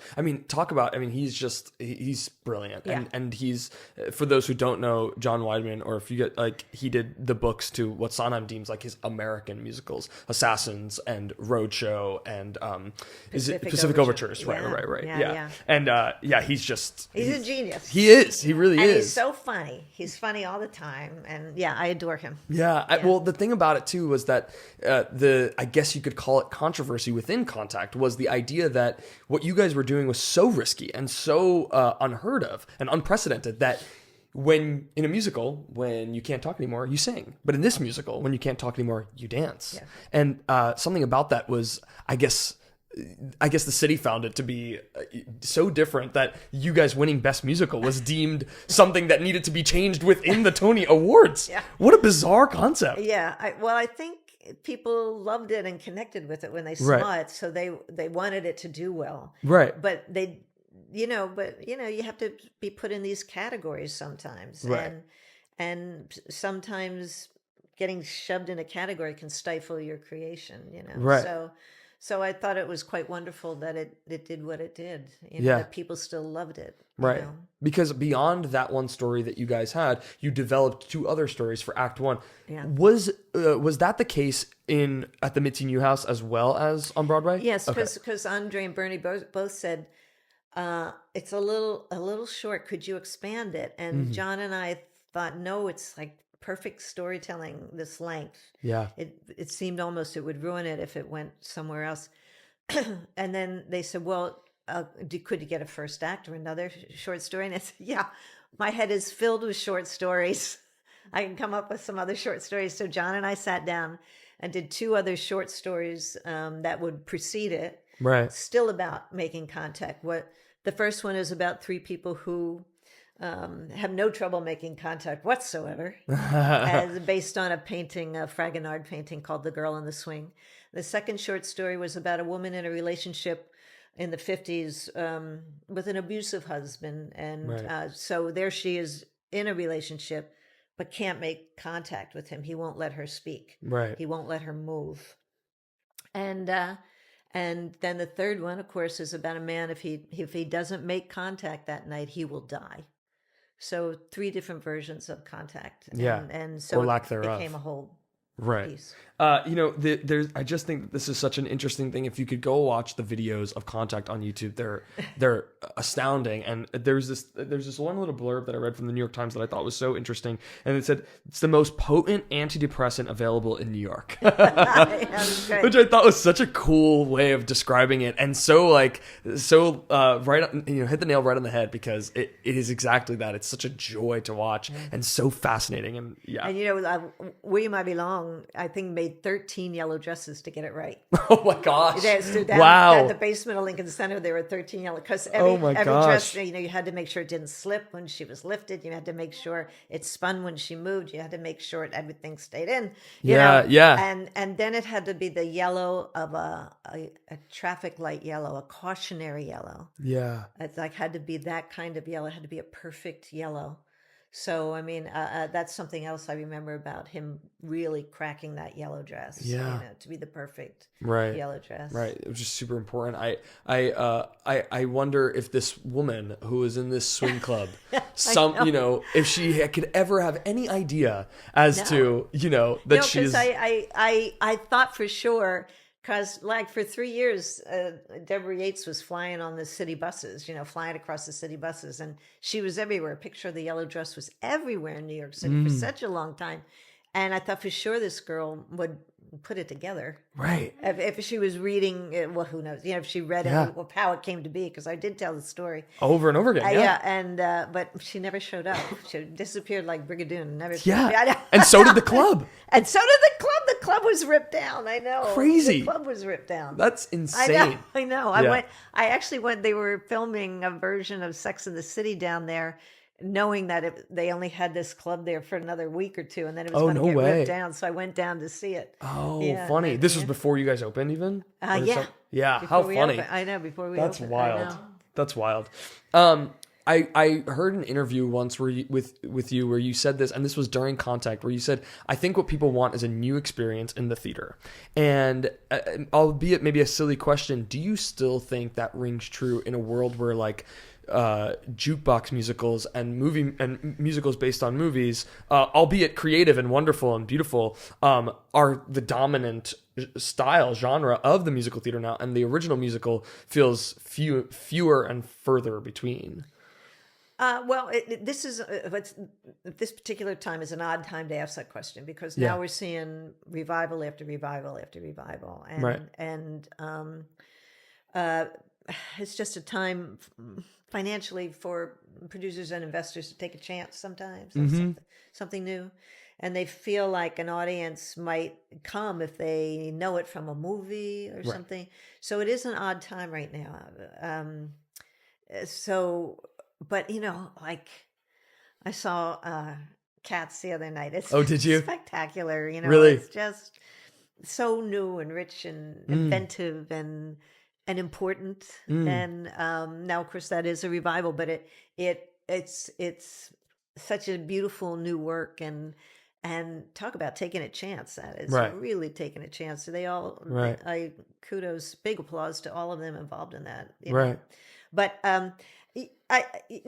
because right now I have a musical I'm working on that my producers want a star for it. Okay, so we're waiting for that. Yeah. And it's just a tricky time. For musicals right now. For new musicals. Especially new musicals. I wonder if, because there are so many pieces that I look at. I mean, someone said they're like, if Sweeney Todd decided to premiere on Broadway today, it wouldn't get the funding. And it might not. It might not. That's the thing. It's because I can have all these ideas, but if I don't have funding for it, they just sit on my table. It's hard, Yeah. This is a hard time right now. Yeah. And do you see a way out of this time? I mean, I know that's a question that's really large. Yes. I mean, theater's always going to be here in some form. We're never going away. Right. People will always want live performers. They will always want the breath of a dancer, the breath of a singer, the breath of an actor. They'll always want it. There's nothing like live theater, nothing like it. But something does have to budge. change. Something has to change. Yeah. And I think on the bright side, I will say, and I read this article somewhere, I forget where it was published, but it was like theater is back in a way that it never has been before because it's attracting, whether it's the stunt casting or whatever it is attracting so much more interest from youth or from across the board, where people are becoming more and more interested to go see theater. And with the parameters that are AI or the limitation, I read this thing, I was listening to a podcast where it was like, we have so many access to so many different channels now. Yes. You can watch anything you'd like at pretty much any time, and those amount of options actually makes people want to watch less and go in person and see things more. I believe that. You know, and I find that interesting because Broadway has plenty, like a plethora of options. Yes. And you know, so yeah, there's a hills and valleys. Absolutely. What? Okay, yeah, the producers. I mean, I'm like, let's talk about the producers. There's in watching it.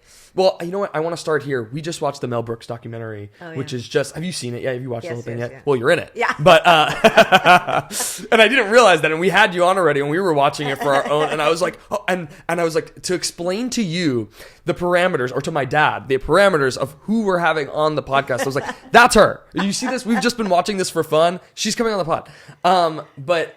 You know, you mentioned in the documentary that your husband, Mike Ockrent, had recently passed at the time that the producers he was supposed to direct it. But that Mel convinced you to direct it, that is, by saying you will laugh the whole time you're there. Yeah. And you may cry in the morning and you may cry at night, but the whole time you're there, you'll be, full of joy. Yeah. And did he live up to that promise? Oh, yeah, absolutely. And I because Mike had just passed, and a couple months later, Mel and Tommy came in, and I thought they were just there to, be with me, right? And to console, because Mel was mostly in LA and would come to New York, and now I knew he was in town and would come over to see me, and yeah, I never. Mel had already seen that I directed The Music Man and that I created and directed Contact, and right. And he saw Liza's show, and he even saw a ballet that I created, a comedy called Make 'Em Whoopee, up at New York City Ballet, and so he saw me, and all the ideas I had so far about the producers, about what could be done. So I just thought it was over when Mike died, and the grief was unbelievable. I could feel it under my skin. Yeah. So I did think he was coming through the door to just console. And then he and Tommy came in, and he says, you have to do this. You have to direct and choreograph the producers. And it was so a shock to me. And he said, you have to do this. I know you can do this. You have to do this. And then he just said, you're grieving now. He said, you'll cry in the morning and you'll cry at night, but in between, I will make you laugh. Mm-hmm. I will make you laugh, and that's what will save you. And it saved me. Yeah. Yeah, how beautiful. And why was it originally that he asked you and Mike to be a part of it? Did he know Mike in a different capacity? Well, no, he knew we did Crazy Few together. And also he came and saw it. We did a huge extravaganza called A Christmas Carol at Madison Square Garden. Yes, of course. And that Christmas Carol ran for like 10 years. And Mel would come down and see that. And of course he saw Crazy Few. So that's how that came to be. Yeah. It's funny because who knew that at that point, watching the documentary, I realized, which it's brilliant. And for those of you who haven't watched it, it's incredible. But who knew that he was at such a point in his life that he was looking for that revitalization. Yes.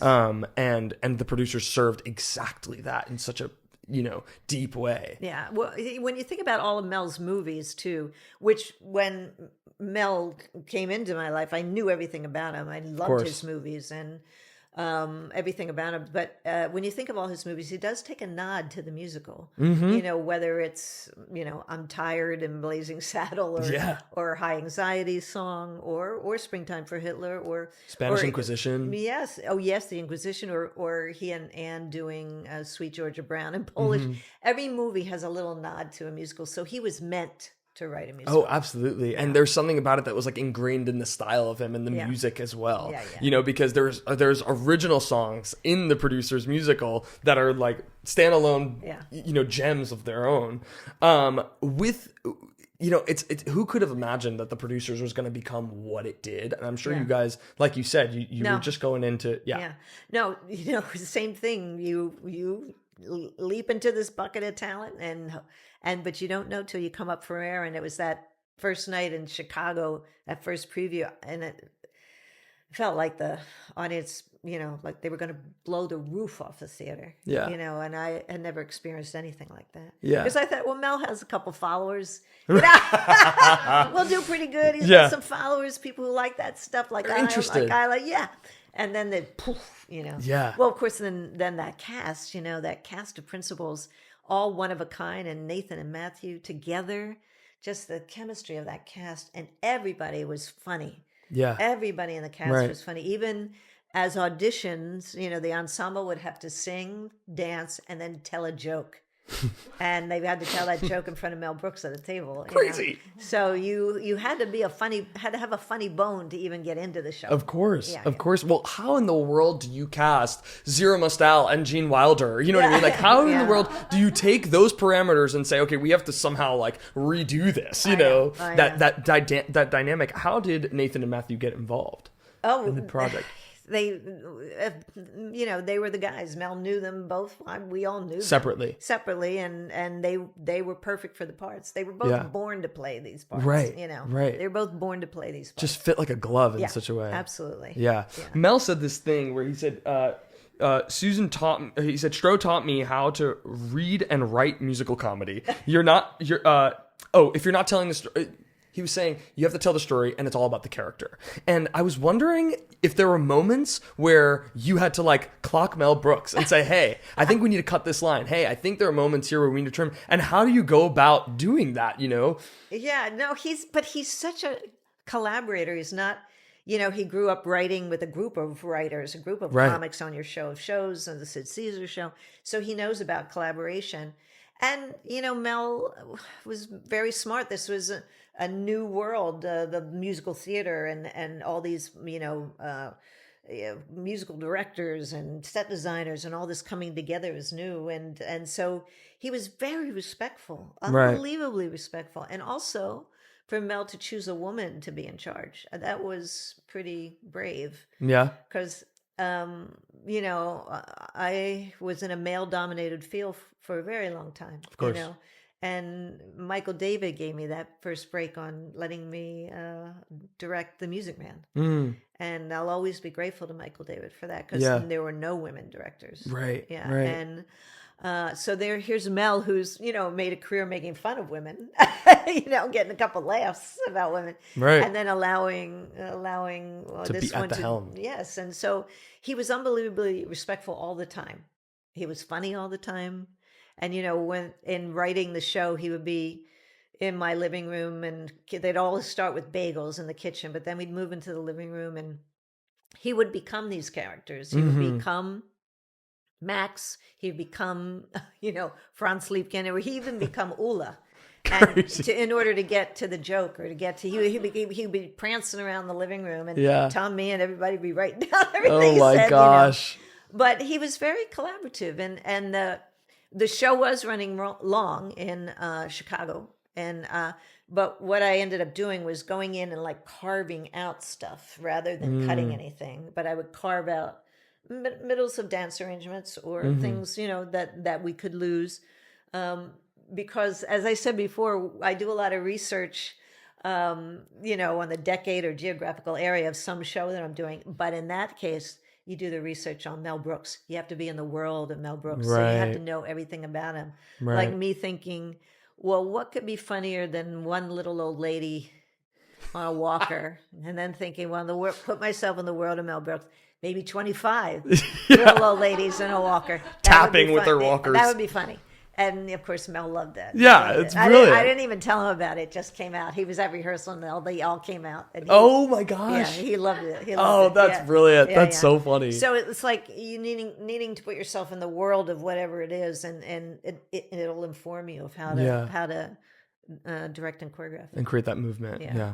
The other thing that is interesting about the producers was, well, Springtime for Hitler is to this day an incredibly risky number. I mean, it's fascinating how that's held up and how that feels like something that if written now, people would go, oh, I don't know. And yet it's just as funny and also just as risky. I was wondering if you could tell the story of your first couple previews on Broadway when Springtime for Hitler had, when you guys did Springtime for Hitler. Well, yes, I mean, it is, the thing is, which I kept telling Mel, even more, sometimes you need to, in a musical, repeat something so the audience really hears it. That in a movie you have a close-up. We have no close-ups in the theater. Right. In a movie you have a close-up, so if you say you're looking for the worst show ever written, you can maybe say it once or twice. But we needed to say it a couple times in producing. Just because that is the point. We are looking for the worst show ever written. Right. And so, which would be Springtime for Hitler. Yeah. And when we rehearsed it down at 42nd Street Studios, I was so worried that the apartment buildings across the street would look in and think there was some kind of Aryan group, like Oh my God. rehearsing Oh a my rally or gosh. something. That stage management, every time we got to Springtime for Hitler, they'd press a button on the wall and the shades would go down. And we do Springtime for Hitler, and then he pressed the button and the shades would go up. Oh my God. Because I didn't want to upset any neighbors. Yeah. Because everyone in New York could see into everything, high rise, So that's the first thing. But I was still worried, just making sure we knew that plot point. And we got into previews in Chicago, and nothing ever happened. I thought, okay, Mel's right. It's good. Nothing's going to happen. Then we got into previews in New York. And one night there was a guy sitting in the front row, enjoying it, looking at the girls, having a good old time. And all of a sudden, Gary Beach, who was brilliant, Gary Beach, sat down on the edge of the stage dressed like Hitler. And it was like he woke up or something. He got incensed and he stood up. And he started ranting and raging about how dare you, and he, excuse me, pardon me. He was getting out of his seat. He was, and the show was still going on. And I think, okay, this is it. This is what I was worried about. There it is. And this, old boy kept going and going, and now he's cursing up the aisle, cursing all of us involved in this. And Mel was sitting on the edge of the last row, and the guy was coming up the aisle, and he sees Mel, and he says, you, how dare you do this? I was in World War II. And Mel stood up, and I think he's going to be nice to the guy or something. And he stands up and he said, you were in World War II? I was in World War II, and I didn't see you there. And then they started fighting. These two, all the Kakas started fighting. And then we had a company manager named Laura Green, wonderful. She grabs both of them by the back of the collar, and she drags them out and throws them out into the street and shuts the glass door of the St. James. And then the show kept going on. And then they're like, see them arguing in the street, and I'm like hyperventilating, like I don't know what's going to happen. And then at the end, I see Mel shake his hand, and then now Mel can't get back in because the doors are locked. So now Mel Brooks is knocking on the glass of the St. James, Crazy. And Laura let him back in, and so he went on, but it never happened again. Right. It happened that one time, and just was a weird thing. Yeah. But it was the thing I thought was going to happen. Yes. And then it never, ever happened again. Well, isn't it especially polarizing, I think, that the number existing in the movie the way that it is one thing, but seeing it in person, I imagine creates a whole different type of, void or something. But what's brilliant about what Mel has written there, I mean, the book is so strong. That is a strong musical comedy book, and Tom Meehan, of course, is that... There it is. They were looking for the worst show ever written. They did it in order to take all the investors' money. And the critics get it wrong. The critics say it's a satirical masterpiece. Right. So it's Mel saying the critics got it wrong. That they didn't see what they were supposed to see. Right. Which he's making a point about that too. Of course. Yeah, of course. And so that's kind of what's brilliant about it. And then of course they go to jail. Yeah. Yeah. Unreal. Yeah. You guys tried out this. It's funny when you hear a new musical is coming at all, being developed or something, and then I hear, oh, it's going to. It was like when I remember when Frozen was being developed, and they were like, it's going to go to Seattle first, and I was like, what? I was like, oh my gosh, you're going to like unveil your cards out there and then you're going to bring it here and everyone's going to be talking about it. How could you do that? But now I understand that the point of out-of-town tryouts are crucial, and you guys brought the producers to Chicago first. How important was that out-of-town tryout before bringing it here? Well, I think very important. Well, for a comedy, especially, I think too, it's well, today, of course, it's different. To take a show out of town, it can be, another $4 million, $5 million. So if you got a $20 million musical, you take it out of town, you got a $25 million musical. So it's different now. So I think producers really gotta weigh it, But for a comedy, you do need to, because things are funny in your living room, and then you get them in front of an audience and it's silence. You think, well, what is wrong here? So you need to try comedies out of town, and so it was a great help to take producers out of town. Yeah, I'm sure. And you find them, do you, like, I remember, I think it was Jerry Mitchell who was like, anything I work on must go out of town. Yeah. Do you feel that way? Well, I can say anything I work on, I would love it to go out of town. Sure. Yeah. Sure. Yeah. I mean, we don't have the luxury now so of course. Much financially, but of course. Yeah, absolutely. But it's beneficial for it too. It is always. Beneficial. Yeah. Always. Yeah. Yeah. Because that last element of creating musical is the audience and the breadth of an audience and the reaction of an audience. And, right. Right. Yeah. I want to go back for a moment and just touch on the Music Man, because the Music Man was the last time you did a revival, and the time that you had done 3 of the biggest, musicals in the American musical theater, and those revivals, those being Showboat, Oklahoma, and Music Man. And from what I understand, you had committed to no longer doing revivals. Is that right? Yes, I made a really conscious commitment to it. I would feel very fortunate that I did the 3, great American musicals like Showboat, The Music Man, Oklahoma, where I'm on the shoulders of those musicals, and I think a lot of creators are. You learn so much, and I learned a lot from doing them. It takes so long to create a new piece.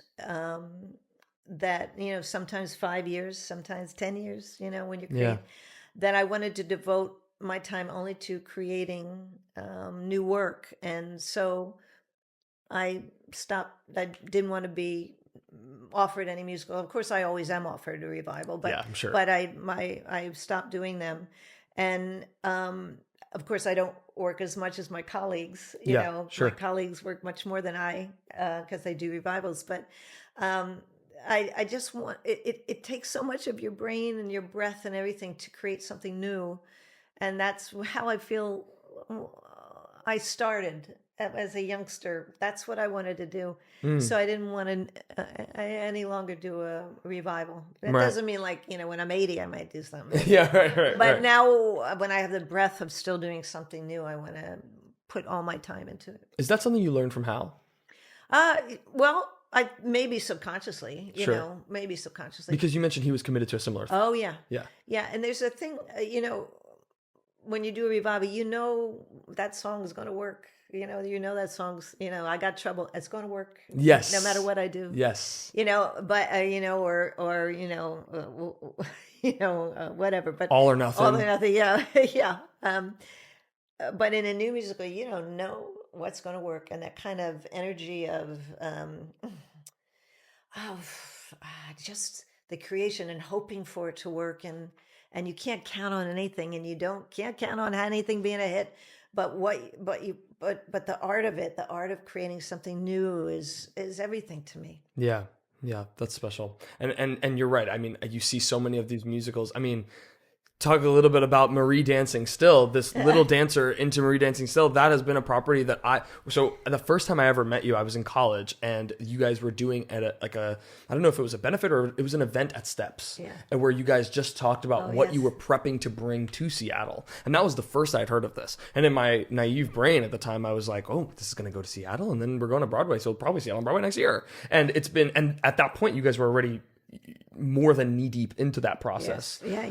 Yeah. And still working on it, I imagine. Well, yeah. Well, we what's wonderful. We booked. We're going to London. Fantastic. Yeah. We open on the West End I rehearsed in January. We open at the Haymarket Theater. Oh, is that right? You guys are officially going to the West End. Yes. Oh, wow. Because you guys did a reading in summer. We did at the Drury Lane. We did a one night concert. Oh, okay, that's what and it it was. sold out, and it was incredible. It was all British cast except for Tyler Peck from the New York City Ballet. Of course. And that one night doing this concert. Now it wasn't really a concert because it's called Little Dancer. I had to dance before, So we really went over there to attack and do it, and for this one night, and it was a triumph. And wow. And actually, when this ballerina comes out at the end, it was like Mick Jagger came out or something. Where the audience loved it, so nice. we got a theater. Yeah, that's exciting. I didn't know that. I didn't know that. Yeah, it's very, very exciting. Yeah, but yeah, we did that we did it first at the Kennedy Center. Then right before the pandemic, we did it in Seattle, and it went great, sold out, everything, and with all the plans to come in. But then the pandemic happened. And then everybody's schedule went like awry, and people's, Lynn and Steven are so, they're always creating. They're very busy. Very busy, so everything got crazy. And then this offer came up for this one night concert, and I thought, well, this might be the way to go. Yeah. So it's happening, which is thrilling. That is super thrilling. And now it's back to be calling Little Dancer. It is. It was called Little Dancer. And we changed the name because people kept calling it Tiny Dancer. Oh, and then Elton John. Yeah, but but Little Dancer is a better title. And so we just thought, if they call it Tiny Dancer, whatever. It's a better title. So now it's back to being Little Dancer. Wow, that's exciting. That's awesome. And I look forward to it because the clips that I have seen are just beautiful. Oh, beautiful. We had Tyler Hardwick in here talking about his experience on it, and it just like since that time when I was at Steps hearing about this piece and seeing pictures and stuff, I was like, gosh, this is so exciting. And so I'm excited for it in any capacity. And Lynn Ahrens and Stephen Flaherty's score was spectacular. And I'm so thrilled for their big masterpiece, Ragtime there at Lincoln Center. It's so good. Yeah, that it cast is so good. so strong. It's and so good. Happy for Lynn and Steve. That was, I'm ashamed to say, my first time ever experiencing Ragtime. All of our first. Well, you knew it a little bit better than I did, but I bought her tickets for her birthday to go see it, and we were we were just like blown away. So I was so happy for Lynn and Steven, but now I'm really the idea that now this score is going to be heard because this score is for Little Dancer is sensational. So I'm thrilled. Yeah, a new Ahrens and Flaherty score. Yeah, and Tyler Peck is amazing. I'm in a way. Now she's, she's lived a lifetime, and she's even more. Her acting chops are very strong. So even now, it's almost like this is the time for it to land. Yeah. Some shows are meant to land at a certain time, right? And I think this is it. That's exciting. Here's hope. Here's hoping we see it here soon too. I want to ask you a little bit about pre-production and what it means in defining movement for you and what that experience. I've heard you say before that that is the time where you are the least nervous. You're not nervous at all. That's just the time where you get to create, and what that time means to you. Talk to me about pre-pro. Oh, actually, for those who don't know what pre-pro is, pre-pro is when you guys work on, in say, a choreography development, you guys are working on the movement and choreography prior to getting even into rehearsal. Yes. Yeah. Pre-pro is very helpful. Usually you get, if a week, but if you're lucky, you get 10 days or maybe 2 weeks if you're really lucky. And you go into a studio with your associates and your assistants and stage management. Mm-hmm. And you kind of put the whole show together, and you work on the choreography, and it's almost being prepared to get in front of the actors. Now the thing is, it's always going to change in front of the actors because I'm inspired by actors, and I always want to make stuff look great on them. So I might create something that, turns to the left, and they'd say to me, I'd do that better if it turned to the right. But then there's a domino effect to that, But I want them to look great. So yes, we'll turn the whole thing to the right, Right. But the pre-production allows me to really dive in and understand the piece that I'm working on, and get ready to be able to change when I see the actors or Right. adapt to them. And it's almost like building a net for the actors to fall into, you Right. know, because if an actor says, I really need to do it this way, absolutely try it that way. Never stop an actor from doing that. But in the back of my mind, I could then say, well, yes, well, what if we tried something like this? And then it ends up being like a beautiful combo platter of something. But because you do the homework and pre-production, and then you allow a freedom and a respect in the studio when you're rehearsing, that's how you're going to get your best result. Right. And do you find that with pre-pro, how much prep work have you done before even pre-pro to bring into pre-pro Yeah. to then for it all to either go, not all to go away, but you know what I mean? For you to just throw it at the wall. Yeah, well, yes, because you have a lot of meetings with like your set designer and your costume designer, and now Right. well, I've got a staircase over here, I've got a table over here. And so now you kind of know what you have. So yes, there is pre-pro before the pre-pro Right. of working on what your tools are, Yeah. and what Yeah. you have. And sometimes it's working with your dance arranger just in my studio on the piano, getting the music right for the story. Right. Because every show that you do, you get 32 bars of music. That's it. And now you have to open it up for dance, or you have to open it up for a set transition. Wow. So it's working on it musically Yeah. to then take it into the studio and see if, Robin Right. Wagner told me that every good set change is 7 seconds. And so to this day, I make sure that set is moving. Yeah. Yeah. And, well, New York had some of the most beautiful transitions I'd ever seen on a stage. That was my first Susan Stroman production in person that I'd ever seen. And I was so excited about it. I saw it in early previews. And we had known Phil. Phil is also from Staten Island. Yeah. So we just knew Phil.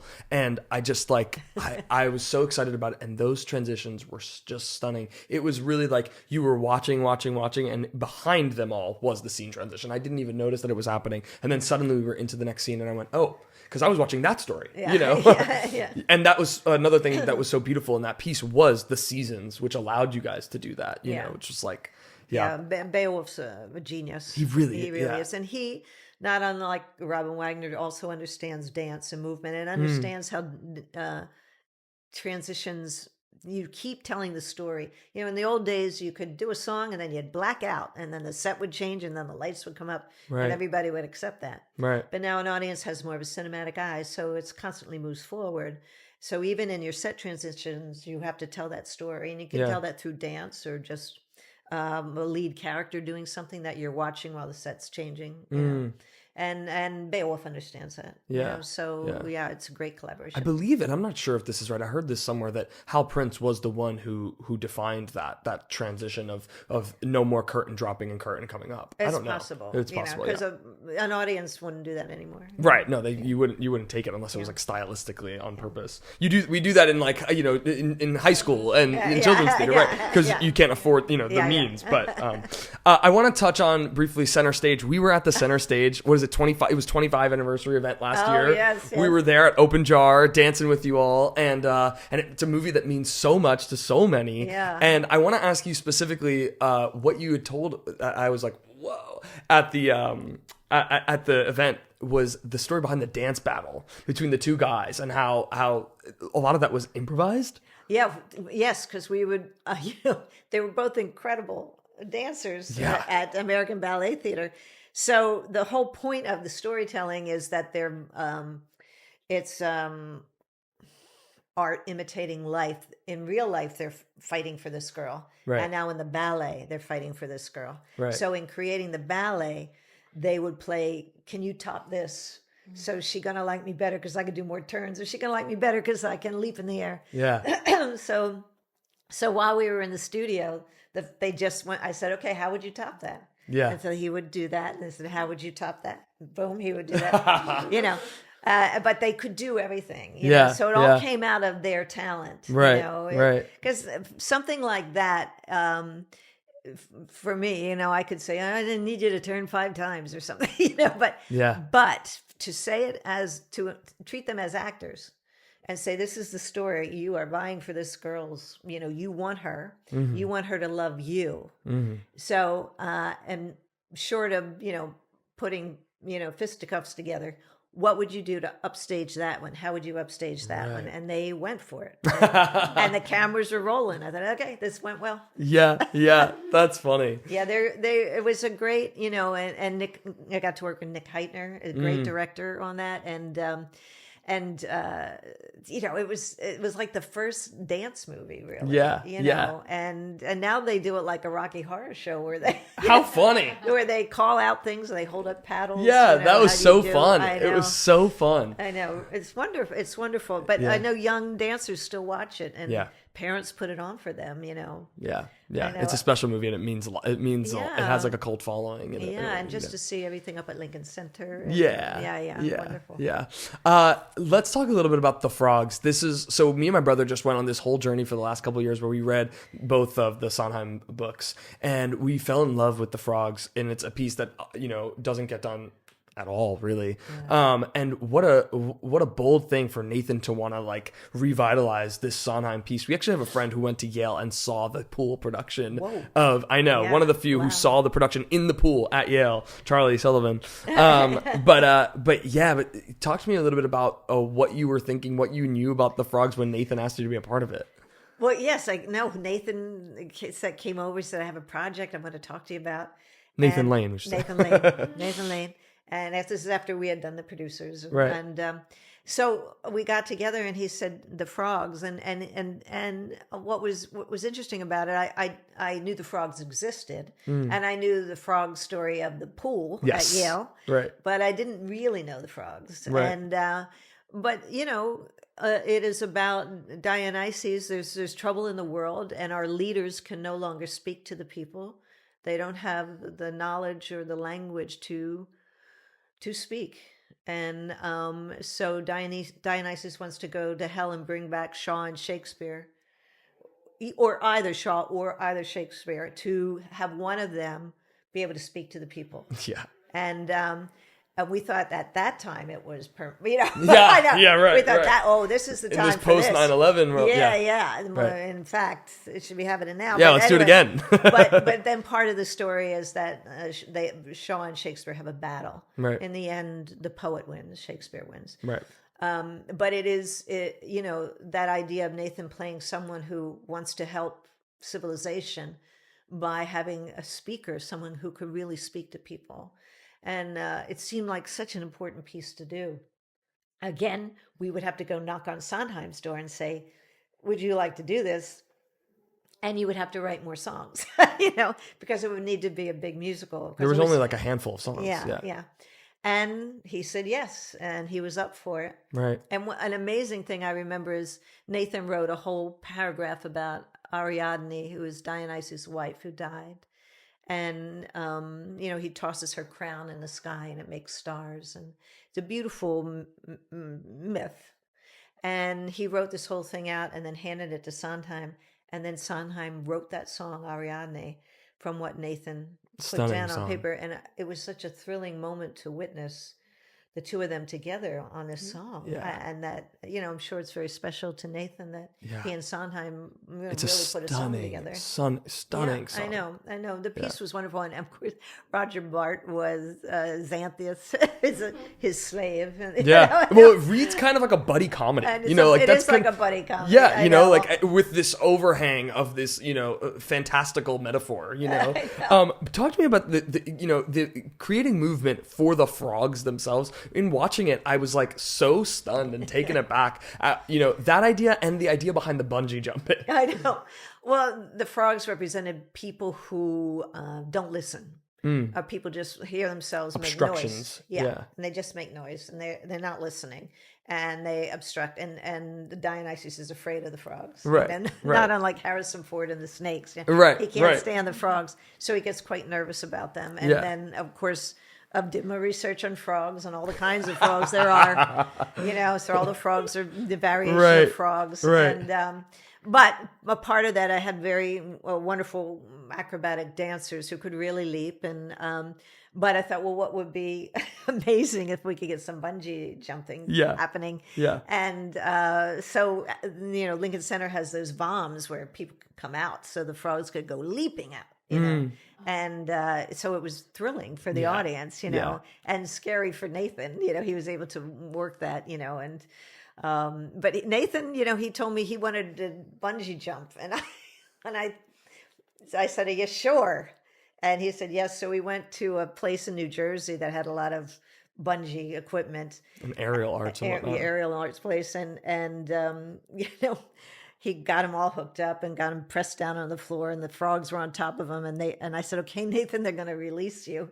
You know, I said, "Are you okay?" And I'm like, "Yeah, I'm okay." You know? So the frogs jump off of him, and Nathan goes up, flying up in the air. But as he's going up, he's looking down at me, going, "You bitch!" All the way up. I know. That's hysterical. But he did it, you know. He did it do in a it. show, yeah. And Yeah. we also there were three graces, three beautiful, you know, women that arrived on silk, you know. So I had hired someone to teach silk dancing. Incredible. And the girls loved it. But Lincoln Center, you know, hooked it all up. And, Unbelievable. you know, it was so beautiful, but it added to the Greek. It was all Greek, you know, and it was quite a beautiful production. Yeah, it seemed it, and what it's so funny. That was Sondheim. This is post Passion. This is 2004, right? This is like it felt like he was writing a new musical. Yeah, you know? no, and he was in certain yeah, aspects. yeah. He was writing a bunch of new songs for this piece that he hadn't touched in decades. And I think a lot of high schools and colleges do it, which is Yeah. great, which I'm always thrilled to hear. Yeah. And they did that production with Jordan Donica. I think it was like I don't know if it was a concert or something recently within the last couple Oh, years. yes, and that went very well, apparently. Yeah.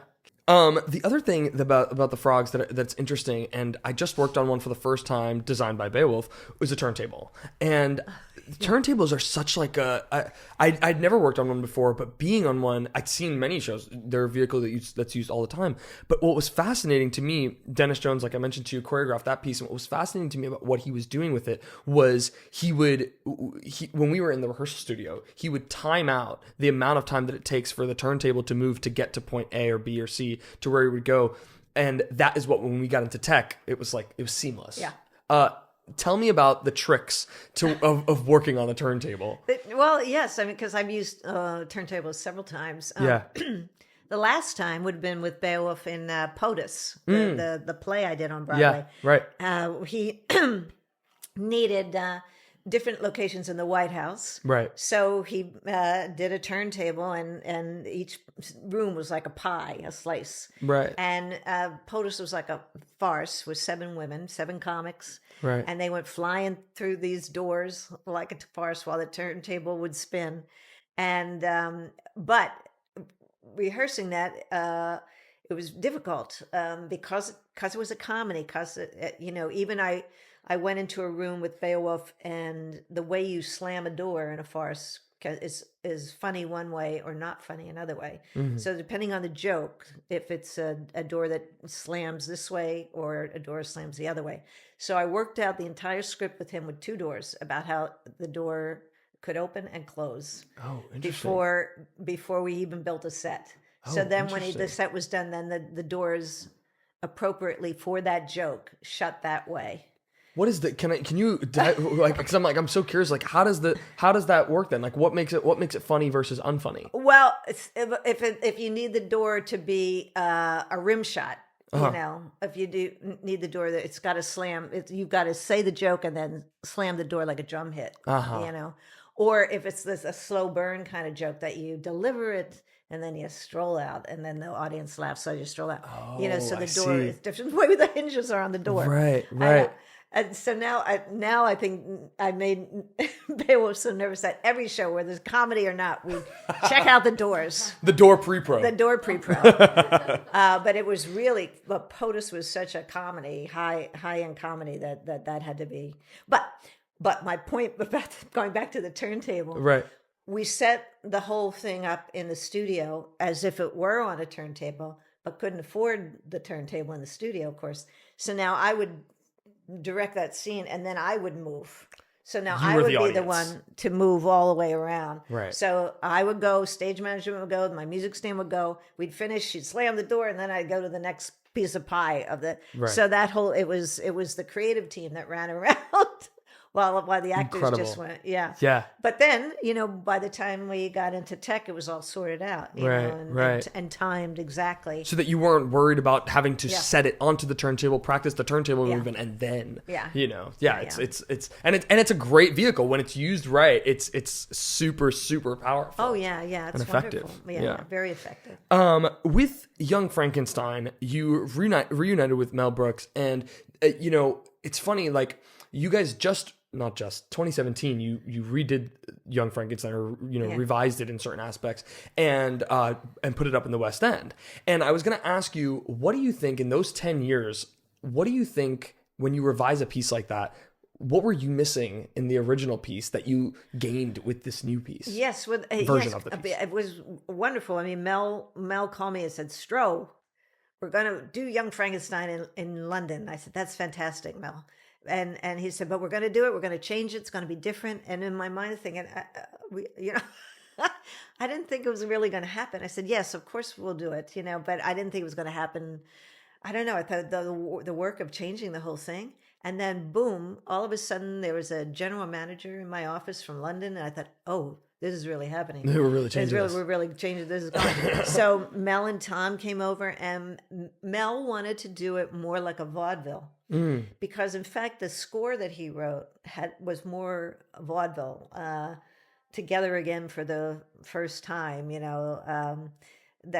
was more vaudeville shtick numbers. They were, because the principal's cast was maybe 6 or something, but it was only like one solo two-hander, a lot of two-hander, maybe a three-hand, so it had a vaudeville feel, and so the whole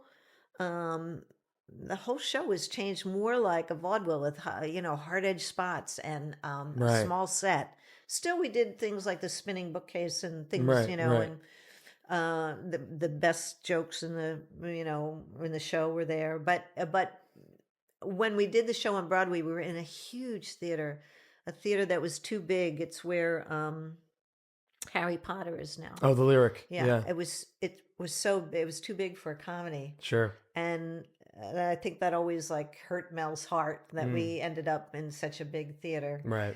And because it is hard to do comedy. So now to pare it down and make the comedy right out front and make it more like a vaudeville. Right.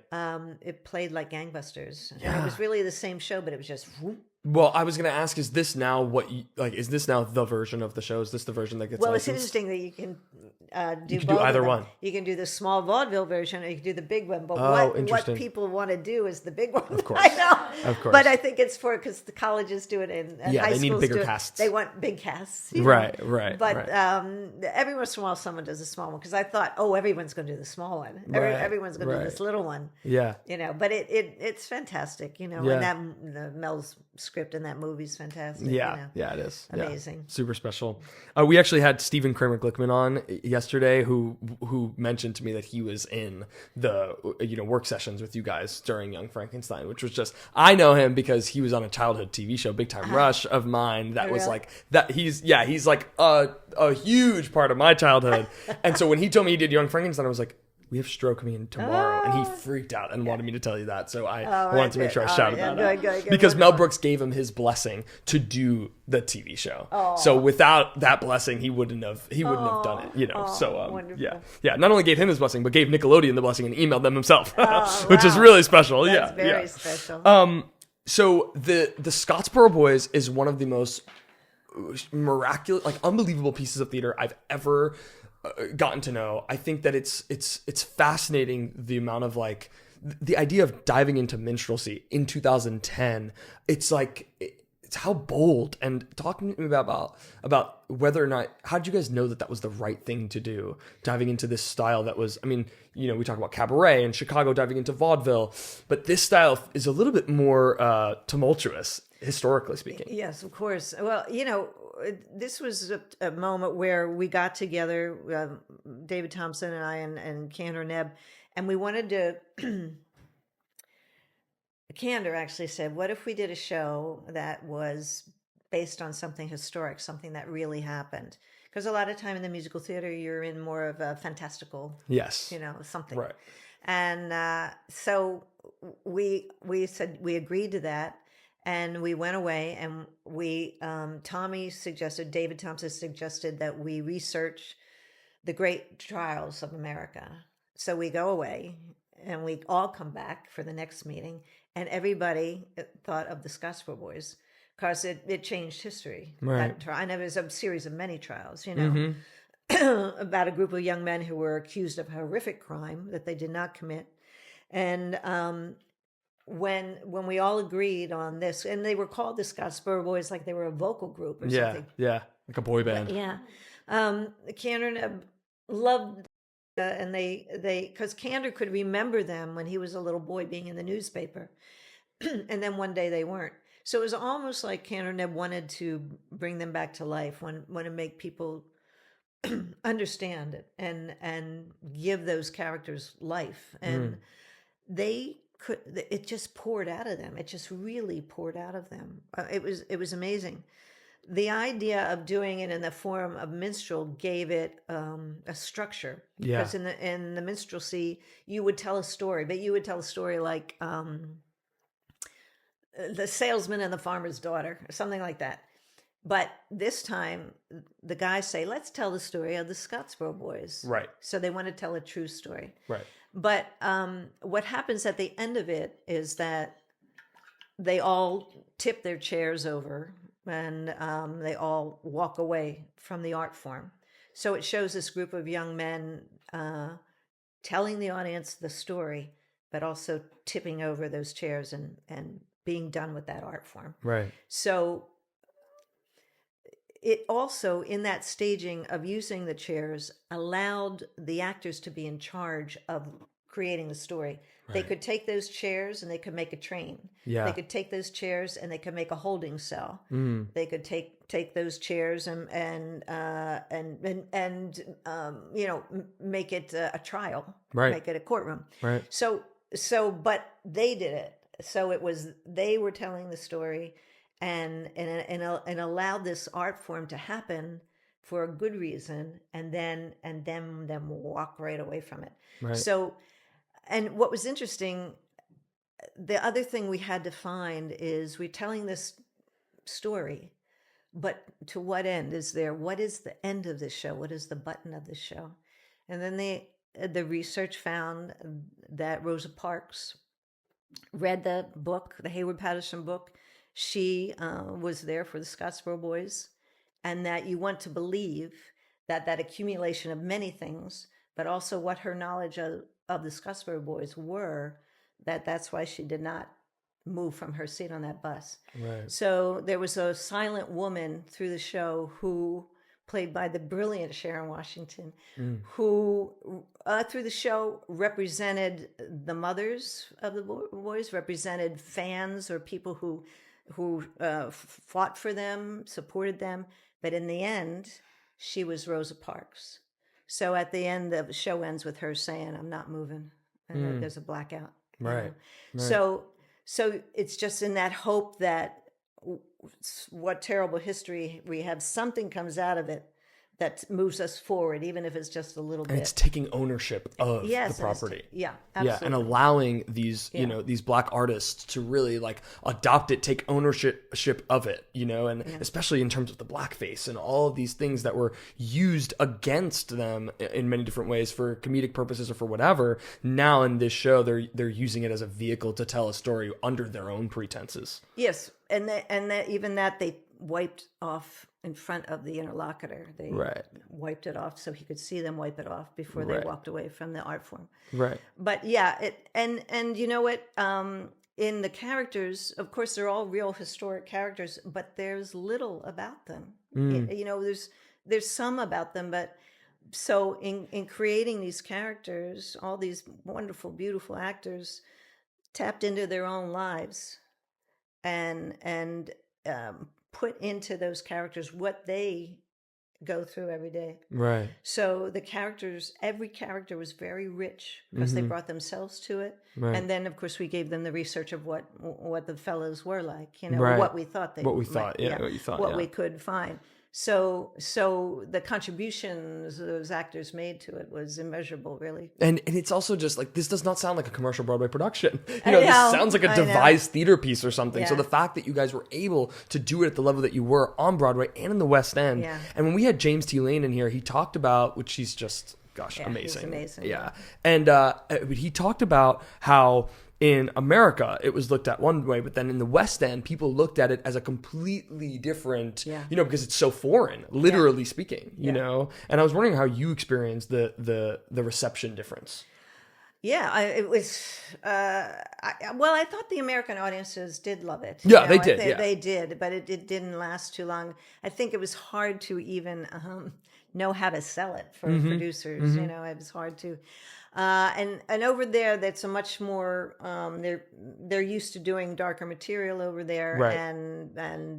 and so it for over there, it just seemed to be more natural, or not as I don't know, edgy as it was over here, you know.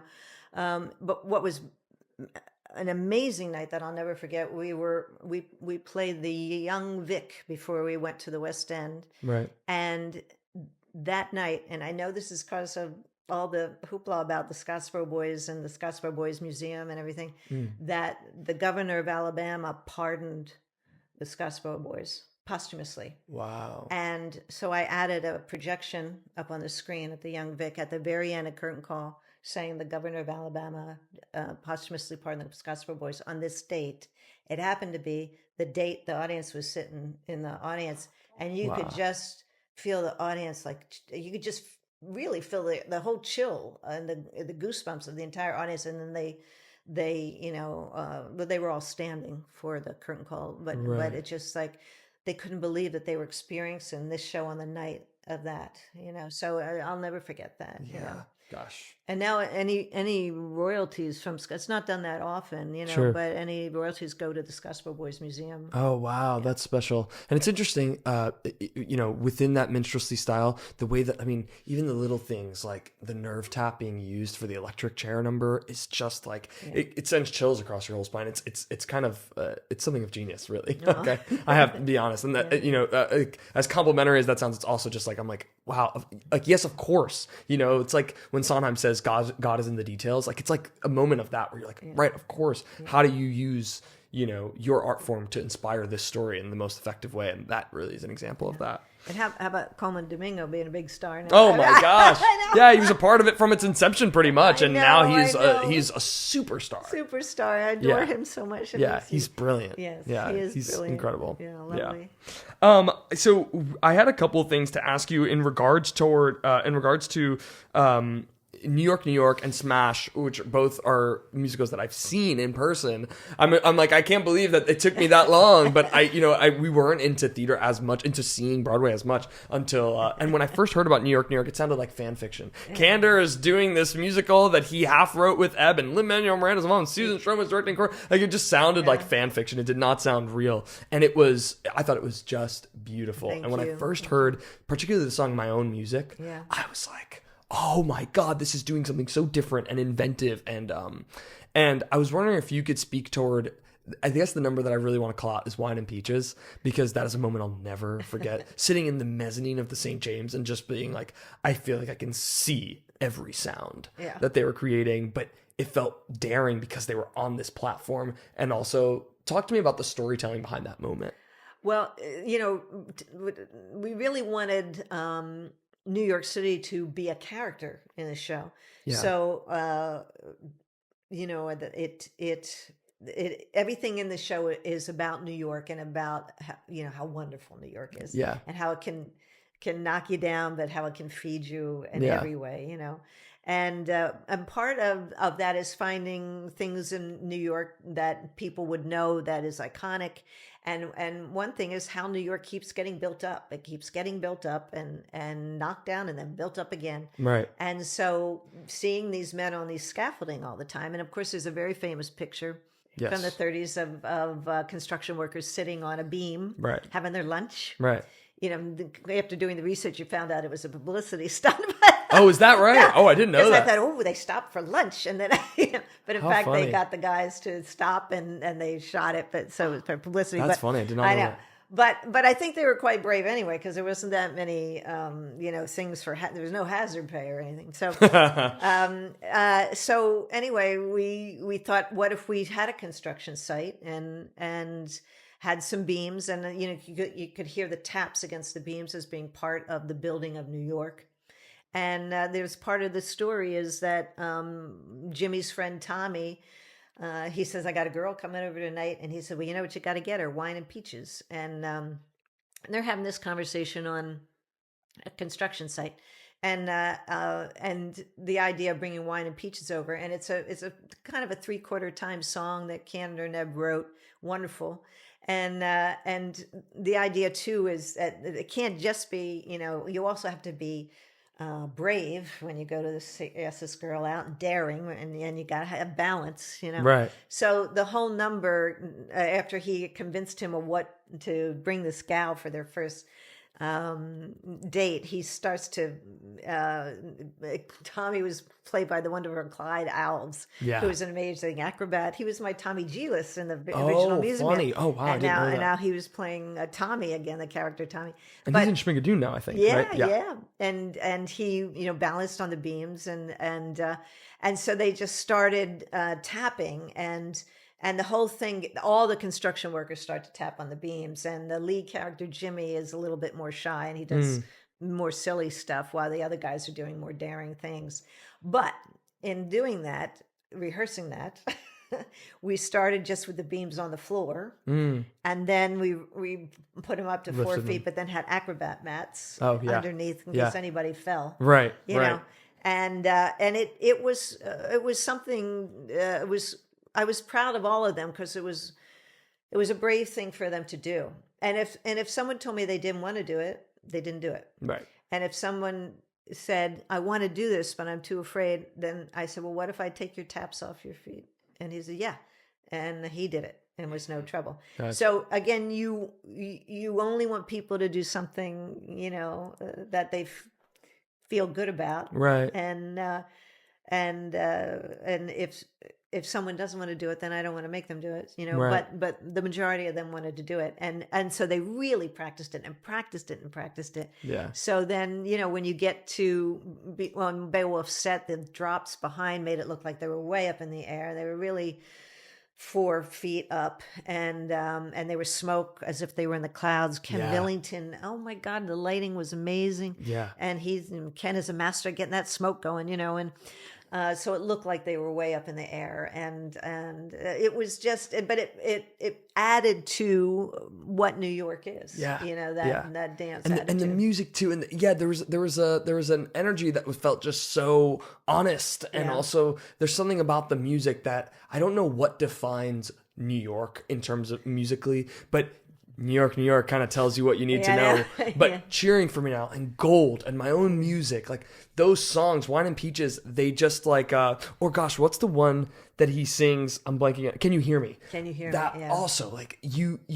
felt Grand Central Terminal. You Yeah. felt that moment. Everybody has had that moment where they go to Grand Central and they're the listening whispering, across yeah, and the yeah. whisper. Oh my gosh, like there was something about that piece that I thought was a pure magic. thank you. Yeah. So yeah. Yeah, but it was a big, expensive show, and Yes. it was right at the beginning, what we thought was going to be the end of the pandemic, and when in truth, it was still the very beginning. yeah. So people weren't quite back, Right. Right. But hopefully, it will have another life. Yes, Yeah, yes, so hopefully. have And another life. this brings me to a question that Phil wanted me to ask, because I texted Phil and I was like, let me ask, what do you I want to adore know? Phil. Yeah, well, how could you not? He's just like the sweetest and the kindest and this incredible talent and like this like brilliant brain. But he wanted to ask what you, across the scope of your career, what's the thing that you're the most proud of? Oh, geez. I've been very lucky. I don't know if I can pinpoint one that's Yeah. the word proud of. Right. The most fun, of course, was the producers. Yeah. The most creative was, I suppose, Contact. Right. The most brave was the Scottsboro Boys, Yeah. you know, and the most kind of pure joy was Crazy for You, you know. So I'm quite lucky. I've had these kind of moments where I've been able to tap into all the ultimate emotion of that. But you know, maybe the one I'm most proud of, I haven't done yet again. Oh yeah, I'll take that. That's super exciting. I love that answer. What still excites you? What is the thing that when you receive a script, I should ask two separate questions. What still excites you about the theater? And then when you do receive a new script, what is the thing that latches you in, that brings you in to say, I want to be a part of this? It's the story. The story is everything. And having something I connect with in the story, you know. So that's the most important thing. Whether I'm getting a script or whether I'm just sitting around tossing out ideas to someone with a team, and because sometimes you even without any idea at all, you just are with a team you want to be with. I've always wanted to work with you. Let's sit around and toss around some ideas, you know. Right.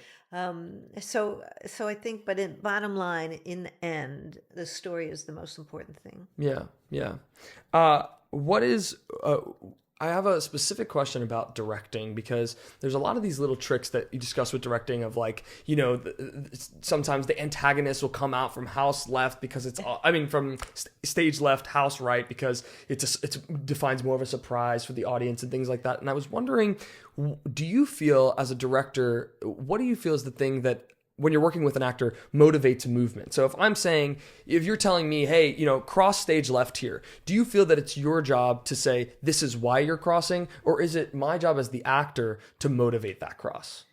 Well, well, that's a very good question. Because sometimes it's both. Sometimes I'll say for an ensemble, for example, I'll say, I need, I'll walk in here, and then I need for you to end up there, and you to end up there, and I need you to end up there. And now I said, now what would you do in your character to get there? You know, and like Steel Pier is a good example of, you know, of how to get to these different places, you know. Right. So then that comes from them, and then Right. you know, I know where I need them to be, and then I think it's quite creative and wonderful for them to be part of how am I going to get there, you know.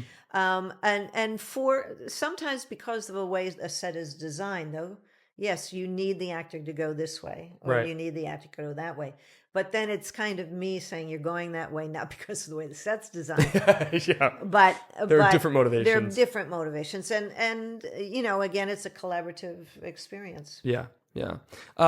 What would you say, in the same breath with direction, is a director's job in the development process, in terms of, like I mentioned, you know, clocking Mel Brooks and saying, hey, we need to truncate this moment, or same thing with like a Woody Allen. I've read that he said about you that, like, this was a field that obviously you were more versed in. And so when you told him, hey, I think we need to adjust a moment or so, he was more than willing to. Yeah. And so I was wondering if you could speak to that. What do you feel is the director's job in that developmental process? Well, it's, you know, you have to listen to everybody.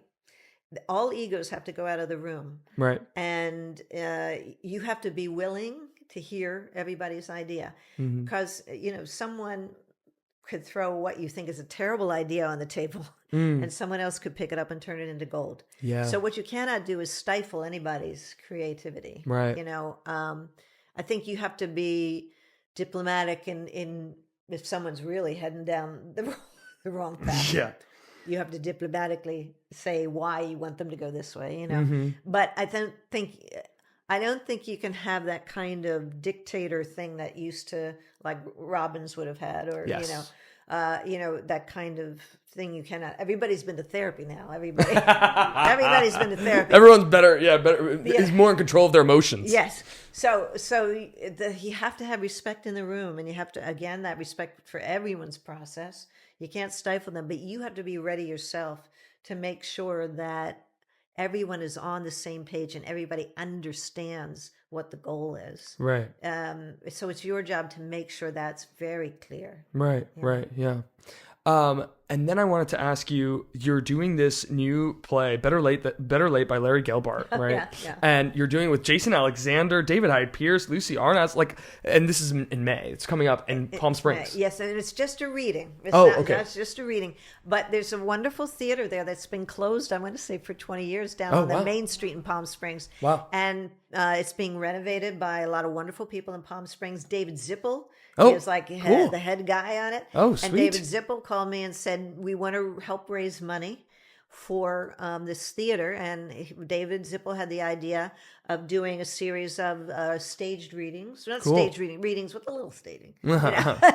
And bring in some prominent stars so people would add to this financially renovation. So yes, I'm going to Palm Springs in the first week of May to do that. And I That's can't super exciting. wait to work with that group.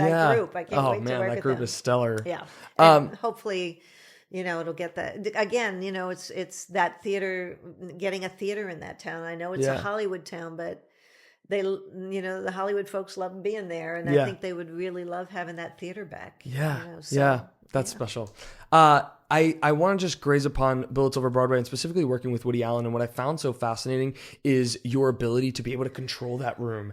And because I've read the New Yorker profile called Joyride about you. And it was just so interesting to hear him describe the way that you were so in control and so well organized. And that's something that's really crucial and important to you because as a director, you really are the liaison between all teams. Yeah. And what I found especially fascinating about your time working with Woody Allen was your ability to remove the personal and focus on the work. And I was wondering if you could speak toward that. Well, the thing is, not unlike, Mel and Woody, the actors want to hear from them. Of course. And they should hear from them. When I work with somebody like Woody or Mel, a lot of actors want to hear from them, as writers. But even if you're not Woody or Mel, any writer I would love to have in the room with me to be accessible to the actors if they want to speak to them. Because I know there are a couple of directors I hear that actually lock the writers out, keep them out of the room. But I want them to be there for the actors. And so I know that Woody would come in with his famous yellow pad of notes and wanting to do changes. And they would all gather around him. And, I loved it. I loved watching that. And same thing with Mel, I've been very lucky to work with also Larry David. I did his show. I was just going to mention this. I'm in the middle of watching the Fatwa season now, which is incredibly prescient. It is chillingly, it's like 20 times more funny considering the events of the last couple weeks. No, I know. That when you're speaking of is Larry wrote a musical called Fatwa. Yeah. And while it's being rehearsed, someone puts a fatwa on his head. So it's a very funny idea, but he asked me to come over and put together the musical parts of it with Lin-Manuel Miranda and F. Murray Abraham. I know. It was amazing. But to see him speak to actors too. And now a lot of Larry's stuff is improv. And he gets like the best actors for that.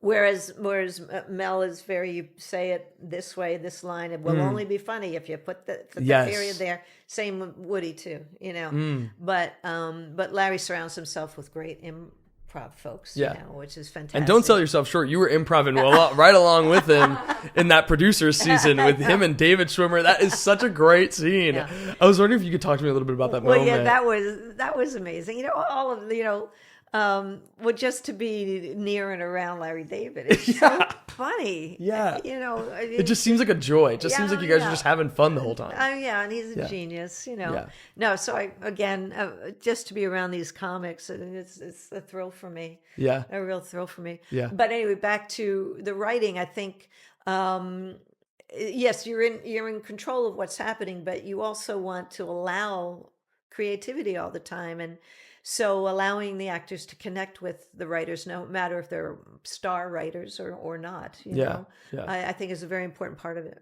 Right. Yeah.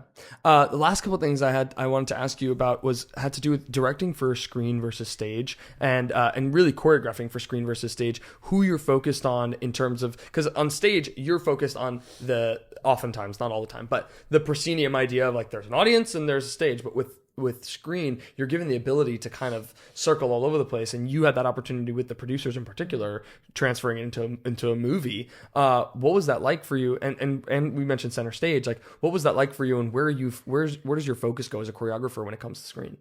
Well, in the theater, you were always in a wide shot, always in a wide shot, and it's your lighting designer that helps you, or a movement that helps you. Yes. But in when you have a camera, you can do anything, and it can be right up on somebody with a close up. And right. So it is very different. It is very, very different. And as far as dance goes, I think dance on film is never as wonderful as dance live, of course. Sure. But it's do you adhere to that head to toe thing? They stare shooting head to toe and never leaving it. Or now for a contemporary audience, do you cut in? And now for today, I hate to say it, but you can't stay in head to toe. An audience will lose their attention. Yeah.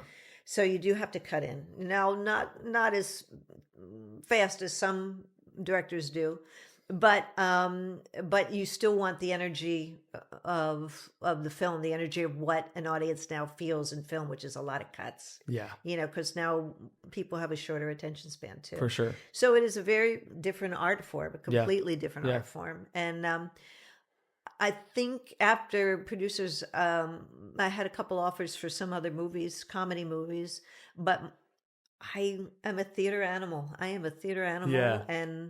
And I just wanted to now continue in the theater. So, Well, this good for is you. We're lucky to love. have you. I should ask you, what is the thing that you still want to do? What is the thing that's still writing? If you had all the money in the world, what is the thing that you, I mean, we mentioned you're doing, this play and Little Dancer next year, but what is the thing that you're still? Well, I have a couple of things happening. I have a wonderful musical by Rob Taylor and Richard Alberacher, who wrote.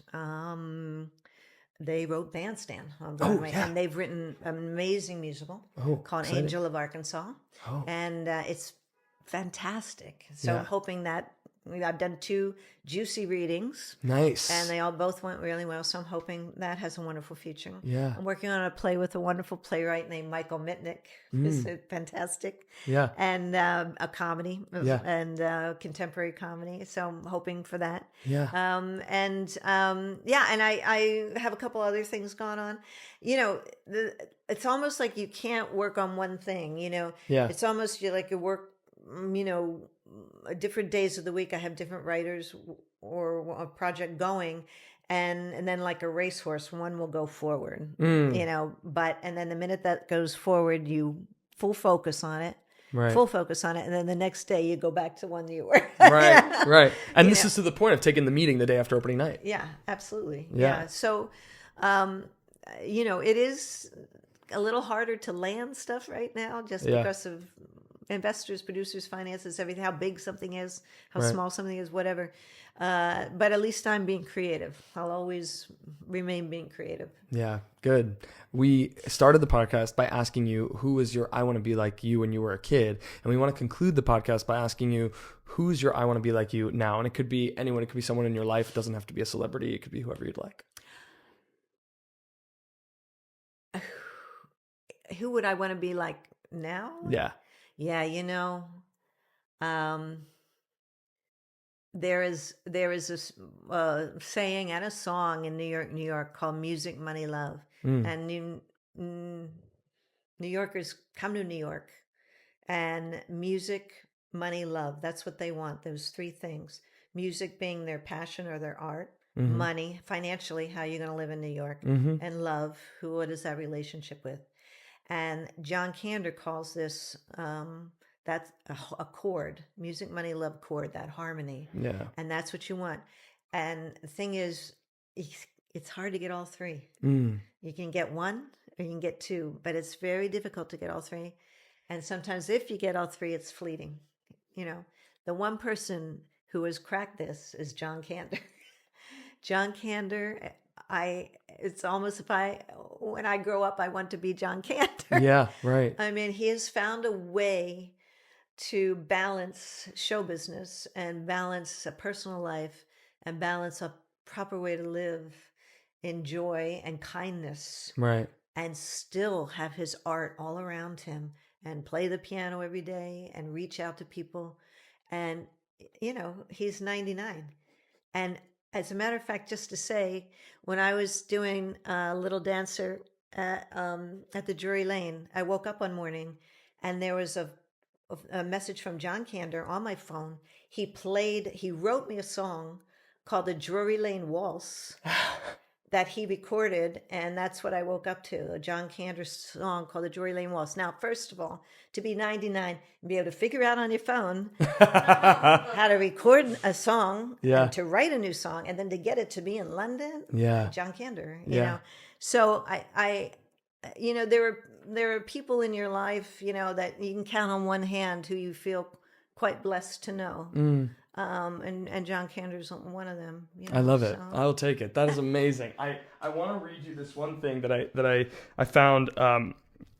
This is a quote from the Frogs that just made me think of you, that I wrote down in my notebook. This was like years ago, and I went back to it when I was doing research for this, and it says, don't just shrug, content to be a conscientious slug. It's fine to feel contented, safe and snug, but soon enough, contented turns to smug. Don't shovel what's uncomfortable underneath the rug. Yeah. And I thought that was such a great lyric, and that quote reminded me of all of your work, which is so risky and so bold. And I'm just so excited for anything that you do, because it's always inventive and done with so much care. So I cannot thank you enough for being here, and thank you for your time. Thank you. This is just a joy, I enjoyed it honor. so much. Thank you. And I'm so proud of you. Oh, you're the best. Thank you. Thank you to you also. Thank you. Susan Stroman. We got the whole family here. I know, it's a family affair. It's a family it really affair. is. It's very special. Very special. Unbelievable. Thank you. I Want to Be Like You with Elbi Cespedes is produced by Elbi and Angelina Cespedes. Special thanks to Christian Cespedes, Phil Colgan, Brad Oscar, Sean McManus,